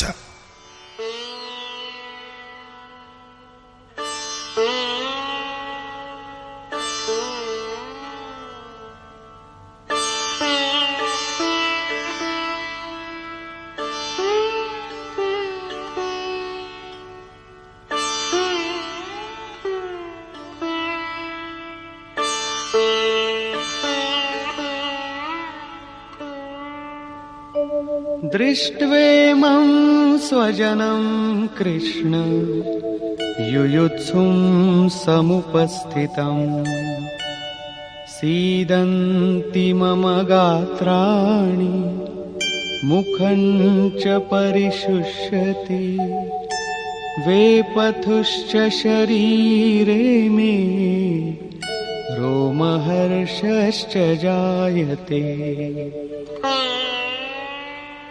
హే కృష్ణ, యుద్ధం చేయ కోరిక కలిగి నిలుచున్న ఈ స్వజన సముదాయాన్ని చూసి నా అంగాలన్నీ శిథిలమైపోతున్నాయి. నోరు ఎండిపోతున్నది. నా శరీరం వణుకుతూ రోమాంచితమైపోతున్నది. ఇంతేకాదు, गाण्डीवं स्रंसते हस्तात् त्वक्चैव परिदह्यते न च शक्नोम्यवस्थातुं भ्रमतीव च मे मनः. చేతిలో నుంచి గాంధీవం జారిపోతున్నది, చర్మం జ్వలించిపోతున్నది.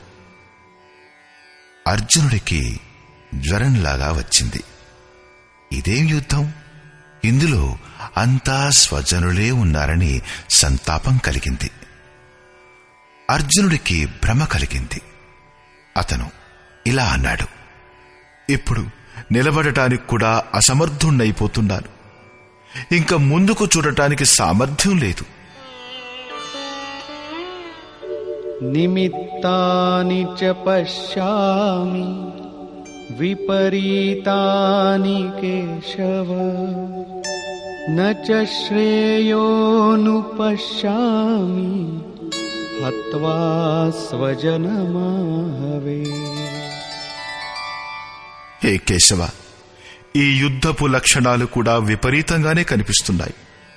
యుద్ధంలో మన కులాన్ని చంపి పరమ కళ్యాణాన్ని కూడా చూడలేకపోతున్నాను. కులాన్ని నశింపచేస్తే కళ్యాణమెలా సాధ్యపడుతుంది?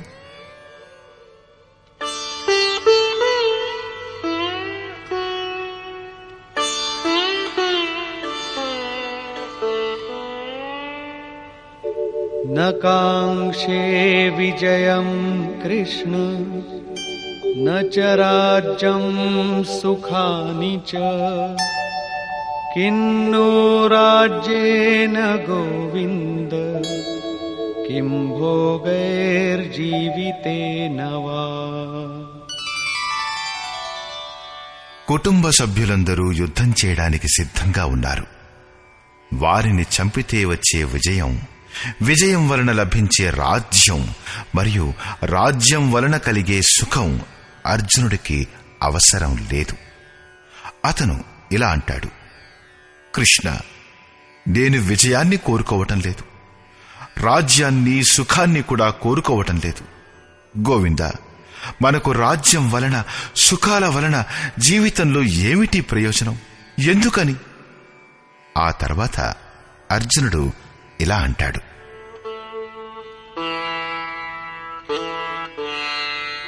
యేషామర్థే కాంక్షితం నో రాజ్యం భోగాః సుఖాని చ తైమేవ స్థితా యుద్ధే ప్రాణాన్ త్యక్త్వా ధనాని చ. మనం ఎవరి కోసమైతే రాజ్యం సుఖం మొదలైనవి కోరుకున్నామో ఆ కుటుంబ సభ్యులే జీవితంపై ఆశను త్యజించి యుద్ధానికై రణరంగంలో నిలబడ్డారు. మనకు రాజ్యంపై కోరిక ఉండేది కుటుంబం కోసమే. భోగాలు, సుఖాలు, ధనపిపాస స్వజనులు మరియు కుటుంబంతో కలిసి అనుభవించాలనే. కాని వీరందరూ ప్రాణాలపై ఆశను త్యజించి నిలబడ్డారు. అలాంటప్పుడు నాకు సుఖాలు, రాజ్యాలు, భోగాలు అక్కర్లేదు. ఇవన్నీ వీరి కోసమే నాకు అవసరమనిపించాయి. వీరే దూరం అయినప్పుడు నాకు వాటి అవసరం లేదు. పూరి గుడిసెలో ఉండేవాడు కూడా తన కుటుంబాన్ని, మిత్రులను, స్వజనులను చంపి ప్రపంచ సామ్రాజ్యాన్ని స్వీకరించడు. అర్జునుడు కూడా ఇదే అంటాడు. మనకు భోగాలు అంటే ఇష్టం, విజయం అంటే ఇష్టం. కాని ఎవరి కోసం? వారే లేనప్పుడు ఈ భోగాల వలన ప్రయోజనం ఏమిటి? ఈ యుద్ధంలో ఎవరిని చంపాలి? నా వారినే కదా.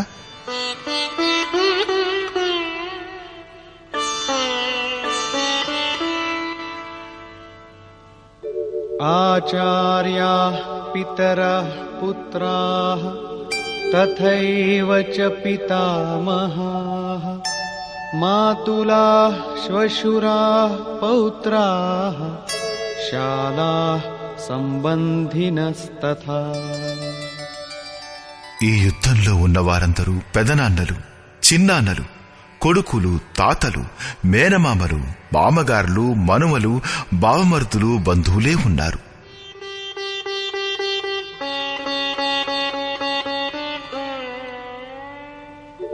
एतान्न हन्तुमिच्छामि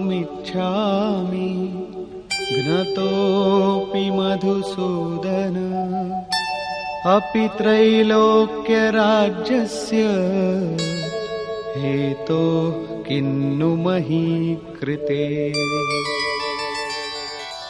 హే మధుసూదన, నన్ను చంపినా సరే ఈ ముల్లోకాలపై ఆధిపత్యం కోసం కూడా నేను వీరందరినీ చంపలేను. అలాంటప్పుడు ఇహ ఈ పృథ్వీ కోసమా? 18 అక్షౌహిణీల సేనలో అర్జునుడికి తన కుటుంబం వారే కనిపించారు. ఇంతమంది స్వజనుల వాస్తవానికి ఏమిటిది? వాస్తవానికి అనురాగమే అర్జునుడు. సాధన ప్రారంభంలో ప్రతి అనురాగవంతుడికి ఇదే సమస్య ఎదురవుతుంది. అందరూ తాము భజన చేయాలని, ఆ పరమాత్ముణ్ణి పొందాలని అనుకుంటారు.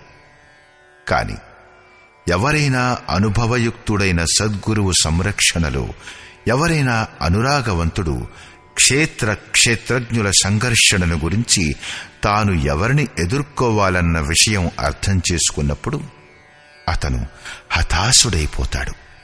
తన తండ్రి కుటుంబంతో, బామ్మగారి కుటుంబంతో, మేనమామల కుటుంబాలతో, మిత్రులతో, గురుజనులతో కలిసి ఉండాలని, వారందరూ సుఖంగా ఉండాలని, వారందరికీ తగిన ఏర్పాట్లు చేస్తూ తాను పరమాత్మ స్వరూపాన్ని పొందాలని కోరుకుంటాడు.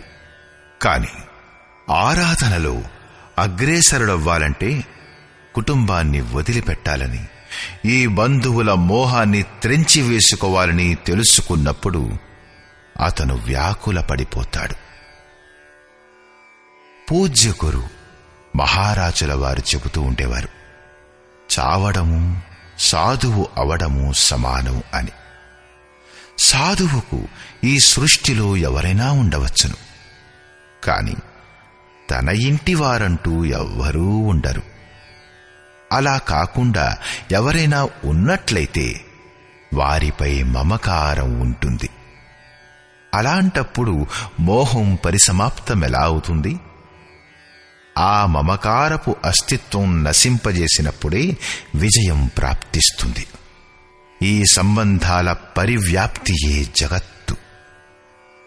అదే లేకపోతే ఈ జగత్తులో మనదంటూ ఏముంది? తులసీదాస్ కహె చిద్విలాస జగ్ భూజత్ భూజత్ భూజై. తులసీదాస్ అంటాడు, చిత్తం యొక్క విలాసమే జగత్తు. మెల్లగా, అతి మెల్లగా అది అర్థమవుతుంది. మనస్సు యొక్క ప్రసారమే జగత్తు. యోగేశ్వరుడైన శ్రీకృష్ణుడు కూడా మనస్సు యొక్క ప్రసారాన్నే జగత్తు అంటూ సంబోధించాడు. ఎవడైతే దీని ప్రభావాన్ని నిరోధిస్తాడో అతను ఈ చరాచర జగత్తును జయిస్తాడు. ఇహైవ తైర్జితః సర్గో యేషాం సామ్యే స్థితం మనః. ఒక్క అర్జునుడే వ్యాకులుడైపోయాడని కాదు, అనురాగం అందరి హృదయాల్లోనూ ఉంటుంది. ప్రతి అనురాగవంతుడు వ్యాకులపడిపోతాడు. అతనికి బంధువులు గుర్తుకు వస్తారు. భజన వలన కొంత లాభం ఉంటుందని, కాబట్టి వీరందరూ సుఖంగా ఉంటారని అతను మొదట్లో అనుకుంటాడు. వీరందరితో ఉంటూ ఆ సుఖాన్ని అనుభవిద్దామనుకుంటాడు.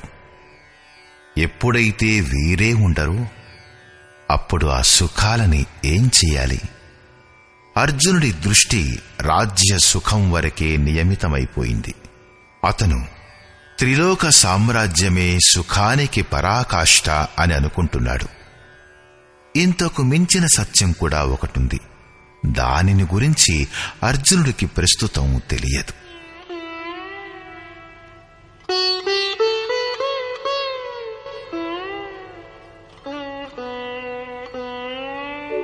నిహత్య ధార్తరాష్ట్రాన్నః కా ప్రీతి స్యాజ్జనార్దన పాపమేవాశ్రయేదస్మాన్ హత్వైతానాతతాయినః.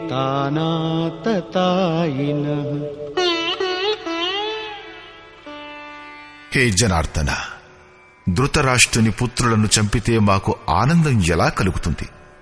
ధృతరాష్ట్ర అంటే దృష్టత యొక్క రాష్ట్రం అని అర్థం. దాని వలన ఉత్పన్నమైన మోహరూపుడైన దుర్యోధనుడు మొదలగు వారిని చంపితే మాకు పాపమే చుట్టుకుంటుంది. జీవన యాపనమనే తుచ్చ లాభానికై అవినీతిని ఆశ్రయించేవారు ఆతతాయిలనబడతారు. కాని వాస్తవానికి ఇంతకన్నా పెద్ద ఆతతాయి ఆత్మ యొక్క మార్గంలో అవరోధాన్ని ఉత్పన్నం చేసేవాడు. ఆత్మదర్శనంలో అడ్డంకులను సృష్టించే కామం, క్రోధం, మోహం మొదలగు వాటి సమూహమే నిజమైన ఆతతాయి.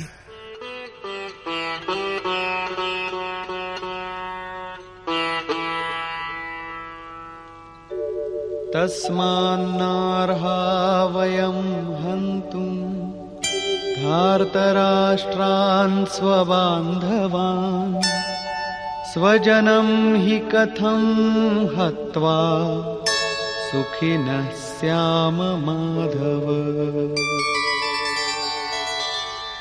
అందువలన హే మాధవ, మన బంధువులైన ధృతరాష్ట్ర పుత్రులను చంపడానికి మనం యోగ్యులం కాము. వారు తనకు బంధువులెలా అవుతారు? వారు శత్రువులు కదా. వాస్తవానికి శారీరకమైన చుట్టరికాలు అజ్ఞానం వలన ఉత్పన్నమవుతాయి. ఇతను మామ, ఇది మా అత్తగారిల్లు, వీరు స్వజన సముదాయం, ఇదంతా అజ్ఞానమే కదా. ఈ శరీరమే నశ్వరమైనప్పుడు దీనికి చుట్టరికాలెక్కడివి? మోహం ఉన్నంతవరకే మిత్రులు ఉంటారు, మన కుటుంబం ఉంటుంది, మన ప్రపంచం ఉంటుంది. మోహమే లేనప్పుడు ఏమీ ఉండదు. కాబట్టి ఆ శత్రువులు కూడా అర్జునుడికి స్వజనంగా కనబడ్డారు.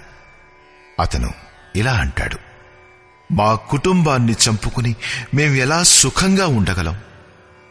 అజ్ఞానం, మోహం లేకుంటే కుటుంబానికి అస్తిత్వమే లేదు. ఈ అజ్ఞానం జ్ఞానానికి ప్రేరకం కూడా.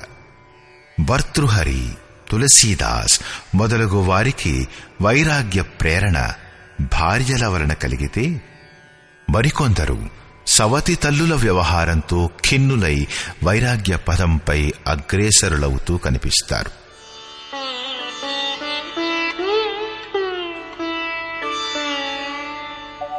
యద్యప్యేతేన పశ్యంతి లోభోపహత చేతసః కులక్షయకృతం దోషం మిత్రద్రోహే చ పాతకం.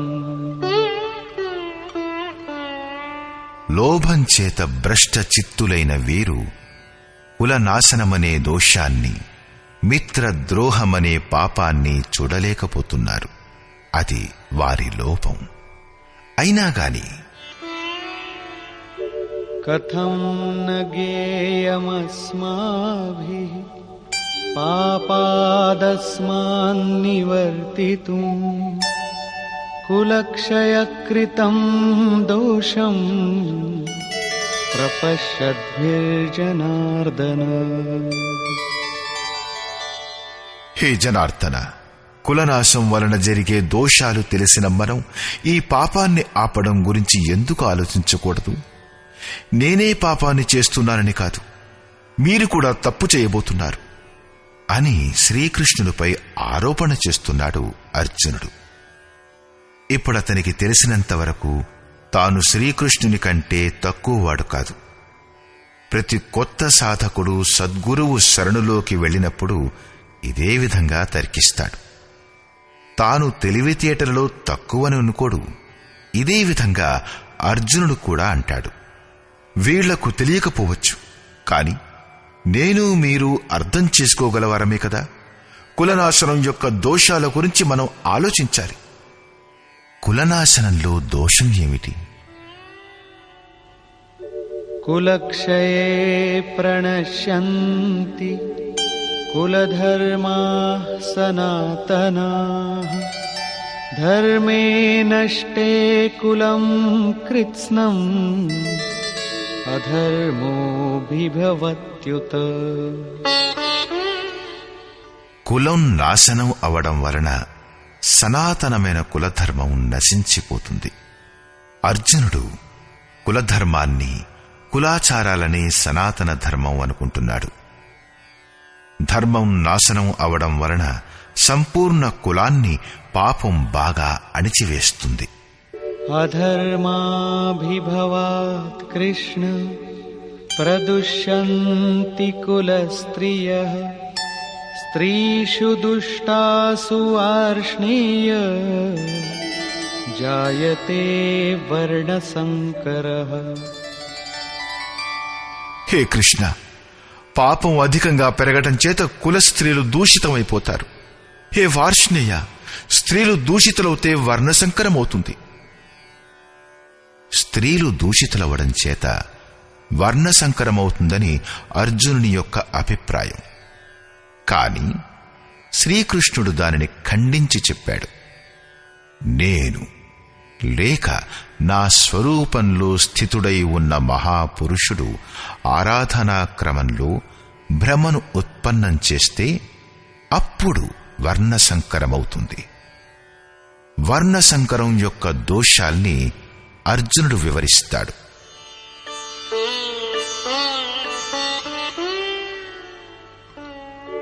సంకరో నరకాయైవ కులఘ్నానాం కులస్య చ పతంతి పితరో యేషాం లుప్తపిండోదక క్రియాః. వర్ణసంకరం కులగ్నులైన వారి కులాన్ని నరకానికి పంపడానికి మూలమవుతుంది. పిండోదక క్రియలు లుప్తమైపోవడం వలన వీరి పితరులు కూడా పతితులైపోతారు. వర్తమానం నాశనమైపోతుంది. భూతకాలంలో ఉన్న పితరులు పతితులైపోతారు. భవిష్యత్తులోని వారు కూడా పతితులైపోతారు. ఇంతేకాదు, దోషైరేతైః కులఘ్నానాం వర్ణసంకరకారకైః ఉత్సాద్యంతే జాతిధర్మాః కులధర్మాశ్చ శాశ్వతాః. ఈ వర్ణసంకర కారక దోషాల వలన కులం, కులఘాత కుల సనాతన కులధర్మాలు, జాతి ధర్మాలు నాశనమైపోతాయి. కులధర్మమే సనాతనమని, శాశ్వతమని అర్జునుడు అనుకుంటున్నాడు. కాని శ్రీకృష్ణుడు ఈ మాటల్ని ఖండిస్తూ ఇలా అంటాడు. ఆత్మయే సనాతన శాశ్వత ధర్మం. వాస్తవిక సనాతన ధర్మాన్ని తెలుసుకోవడానికి ముందు మనిషి ఏదో ఒక రూఢినే ధర్మం అనుకుంటాడు. సరిగ్గా ఇదే ప్రకారంగా అర్జునుడు కూడా అనుకుంటున్నాడు. శ్రీకృష్ణుని మాటలలో అది ఒక రూఢి మాత్రమే.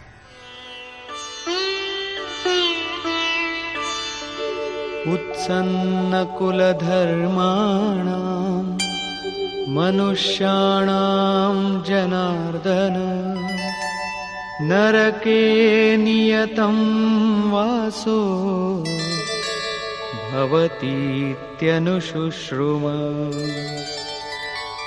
హే జనార్దన, కులధర్మాలు నశించిన మనుష్యులు అనంతకాలం వరకు నరకంలో నివసిస్తారు. కులధర్మం ఒకటే కాదు, దానితో పాటు శాశ్వత సనాతన ధర్మం కూడా నాశనమైపోతుంది. ఎప్పుడైతే ధర్మం నశిస్తుందో ఆ వ్యక్తి అనంతకాలం వరకు నరకంలో నివసిస్తాడు. అలాగని నేను విన్నాను. నేను చూడలేదు, కానీ విన్నాను. అహో బత మహత్ పాపం కర్తుం వ్యవసితా వయం యద్రాజ్య సుఖలోభేన హంతుం స్వజనముద్యతాః. అహో, మనం బుద్ధిమంతులమై కూడా మహాపాపం చేయబోతున్నందుకు నేను శోకిస్తున్నాను. రాజ్యం మరియు సుఖాల ప్రలోభం చేత మన కులాన్నే చంపుకోవడానికి సిద్ధంగా ఉన్నాం. ఇప్పుడు అర్జునుడు తనని తానొక సామాన్య జ్ఞాత అనుకోవడం లేదు. ఆరంభంలో ప్రతి సాధకుడు ఇలాగే అంటాడు. మహాత్ముడైన బుద్ధుని కథనమేమిటంటే, మనుష్యుడు అసంపూర్ణ జ్ఞానాన్ని కలిగి ఉన్నప్పుడు తను ఒక మహాజ్ఞానిని అనుకుంటాడు. కాని సగానికి పైగా జ్ఞానం ఆర్జించినప్పుడు తను ఒక మహామూర్ఖుణ్ణనుకుంటాడు. సరిగ్గా ఇదే ప్రకారంగా అర్జునుడు కూడా తననొక జ్ఞానిననే అనుకుంటున్నాడు. ఆ పాపం వలన పరమ కళ్యాణం జరుగుతుందని కాదు, కేవలం రాజ్యం మరియు సుఖాల ప్రలోభంలో పడి మనం మన కులాన్నే నాశనం చేయబోతున్నామని, ఘోరమైన తప్పును చేస్తున్నామని అతను శ్రీకృష్ణునికి బోధపరుస్తున్నాడు. నేను మాత్రమే తప్పు చేస్తున్నానని కాదు, మీరు కూడా తప్పు చేస్తున్నారు అంటూ అర్జునుడు తన మాటలతో శ్రీకృష్ణుణ్ణి కూడా ఒక దెబ్బ కొట్టాడు. చివరిగా అర్జునుడు తన నిర్ణయాన్ని ఇలా తెలియచేస్తాడు.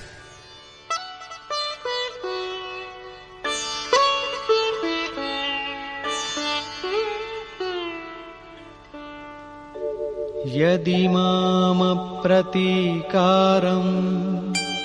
అశస్త్రం శస్త్రపాణయః ధార్తరాష్ట్రారణే హన్యుః తన్మే క్షేమతరం భవేత్. నన్ను శస్త్రరహితుడనుకుని, ఎదురించలేని వాడిననుకుని, శస్త్రధారులైన ధృతరాష్ట్రుని పుత్రులు నన్ను యుద్ధంలో చంపినా సరే నాకది పరమ కళ్యాణకారకమే అవుతుంది. కనీసం చరిత్ర నన్ను తెలివైన వాడినంటుంది. ఎందుకంటే తనను బలి ఇచ్చుకుని యుద్ధాన్ని తప్పించాడంటుంది. ఏమీ తెలియని చిన్నపిల్లలు సుఖంగా ఉండాలని, కులాన్ని రక్షించాలని మనుష్యులు ప్రాణాల్ని కూడా ఆహుతి చేస్తారు. మనిషి విదేశాలకు వెళ్ళినా, వైభవపూర్ణ ప్రాసాదాలలో ఉంటున్నా 2 రోజుల తర్వాత తను వదిలి వచ్చిన తన గుడిసె గుర్తుకు వస్తుంది. మోహం అంత ప్రబలమైనది. కాబట్టే అర్జునుడంటాడు, శస్త్రధారులైన ధృతరాష్ట్రుని పుత్రులు మమ్ము ఎదిరించి నన్ను రణంలో చంపినా కూడా అది నాకు అతి కళ్యాణకారకం అవుతుంది. ఎందుకంటే పిల్లలైనా సుఖంగా ఉంటారు కదా అని. సంజయ ఉవాచ.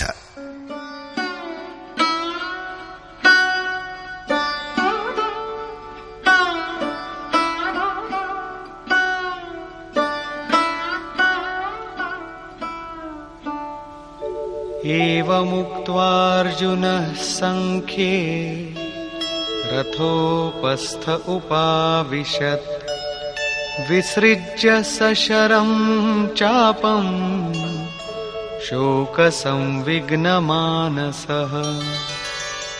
సంజయుడంటాడు, రణభూమిలో శోకంతో ఉద్విగ్నమైన మనస్సు గల అర్జునుడు ఈ ప్రకారంగా చెప్పి బాణాల సహితంగా ధనస్సును త్యజించి రథం యొక్క వెనుక భాగంలో కూర్చుండిపోయాడు. అంటే క్షేత్రజ్ఞుల సంఘర్షణలో పాల్గొనడానికి వెనుకంజ వేశాడు. సారాంశం: గీత క్షేత్రజ్ఞుల యుద్ధాన్ని నిరూపణ చేస్తుంది. ఇది ఈశ్వరీయ విభూతులతో సంపన్నమైన భగవత్ స్వరూపాన్ని చూపించే గేయం. ఈ గేయం ఏ క్షేత్రంలో జరుగుతుందో ఆ యుద్ధక్షేత్రం శరీరం.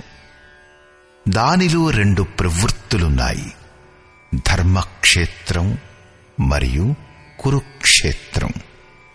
ఈ సేనల యొక్క స్వరూపాన్ని, వాటి బలాలకు ఆధారమైన శంఖధ్వని వారి యొక్క పరాక్రమాన్ని తెలుపుతుంది.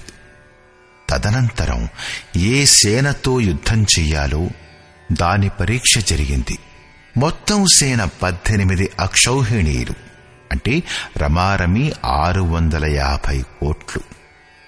కాని వాస్తవానికది అనంతం. ప్రకృతి యొక్క దృష్టికోణాలు 2. ఒకటి ఇష్టోన్ముఖీన ప్రవృత్తి, దైవీ సంపద.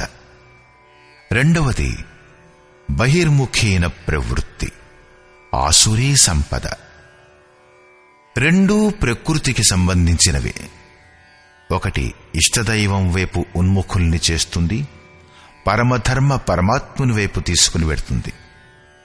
రెండవది ప్రకృతి పట్ల విశ్వాసాన్ని కలిగిస్తుంది. మొదట దైవీ సంపదని సాధించి ఆసురీ సంపదను అంతం చేయాలి. తరువాత శాశ్వత సనాతన పరబ్రహ్మ యొక్క దిగ్దర్శనం మరియు అతనితో సమైక్యం పొందడంతోనే దైవీ సంపద యొక్క అవసరం తీరిపోతుంది. యుద్ధ పరిణామం బహిర్గతమవుతుంది. అర్జునుడు సైన్యాన్ని పరీక్షించినప్పుడు ఎవరినైతే చంపాలో వారంతా తన కుటుంబంగానే కనిపించింది. ఎంతవరకు సంబంధం ఉంటుందో అంతవరకే జగత్తు ఉంటుంది. అనురాగం యొక్క ప్రథమ దశలో కౌటుంబిక మోహం ఆటంకాన్ని కలిగిస్తుంది. మధుర సంబంధాలు ఎంతగా విచ్ఛిన్నమైపోతాయంటే అసలవి ఉండేవే కాదనిపించినప్పుడు సాధకుడు గాభరాపడిపోతాడు. స్వజనుల పట్ల ఆసక్తిని నశింపచేసుకోవడం అతనికి అకల్యాణప్రదంగానే కనిపిస్తుంది. అర్జునుడి వలనే అతను కూడా వ్యవహారంలో ఉన్న మూఢ నమ్మకాలలో తన్ను సమర్పించుకునే ప్రయత్నం చేస్తాడు. అతనంటాడు, కులధర్మమే సనాతన ధర్మం. ఈ యుద్ధం వలన సనాతన ధర్మం నాశనమైపోతుంది. కుల స్త్రీలు దూషితులైపోతారు. వర్ణ సంకరం జరుగుతుంది. ఆ కులం మరియు కుల ఘాతకులు అనంతకాలం వరకు నరకంలో ఉండిపోతారు అని. అర్జునుడు తనకు తెలిసినంతవరకు సనాతన ధర్మం యొక్క రక్షణకై వ్యాకులపడిపోయాడు. అతను శ్రీకృష్ణునికి ఇలా విన్నవించుకున్నాడు, మనం తెలివైన వారమై ఉండి ఈ మహాపాపానికి ఎందుకు ఒడిగట్టాలి? అంటే శ్రీకృష్ణుడు కూడా పాపం చెయ్యబోతున్నాడు.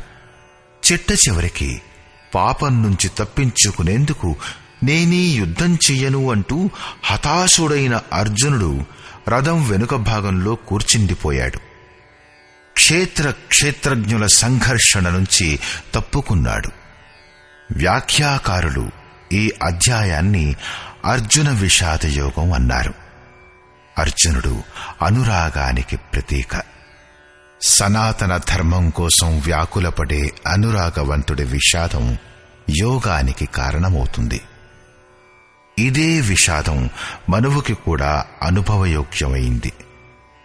హృదయ బహుతు దుఃఖలాగ్ జనంగయవు హరి భగతి బిను. సంశయంలో పడే మనుష్యుడు విషాదాన్ని అనుభవిస్తాడు. అతనికి సందేహం కలిగింది. వర్ణసంకరం మొదలవుతుంది. అది నరకానికి తీసుకెడుతుంది. సనాతన ధర్మం నాశనమైపోతుందనే విషాదం కూడా అతనిలో ఉండింది. అంటే సంశయ విషాద యోగం అనే సామాన్య నామకరణం ఈ అధ్యాయానికి తగినటువంటిది. అందుచేత ఓం తత్సదితి శ్రీమద్భగవద్గీతాసూపనిషత్సు బ్రహ్మ విద్యాయాం యోగశాస్త్రే శ్రీకృష్ణార్జున సంవాదే సంశయ విషాద యోగో నామ ప్రథమోధ్యాయః. ఈ ప్రకారంగా శ్రీమద్భగవద్గీత రూపమైన ఉపనిషత్తు మరియు బ్రహ్మ విద్యా యోగశాస్త్ర విషయకమైన శ్రీకృష్ణుడు మరియు అర్జునుల సంవాదంలో సంశయ విషాద యోగం అనే పేరుగల ప్రథమ అధ్యాయం పరిపూర్ణమయ్యింది. ఇది శ్రీమత్ పరమహంస పరమానందస్య శిష్య స్వామి అడగడానంద కృతే శ్రీమద్భగవద్గీతాయాః యథార్థగీతా భాష్యే సంశయ విషాద యోగో నామ ప్రథమోధ్యాయః.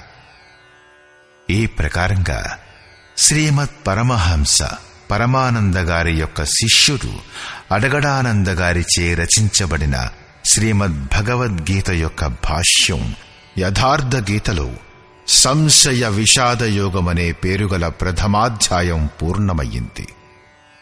హరి ఓం.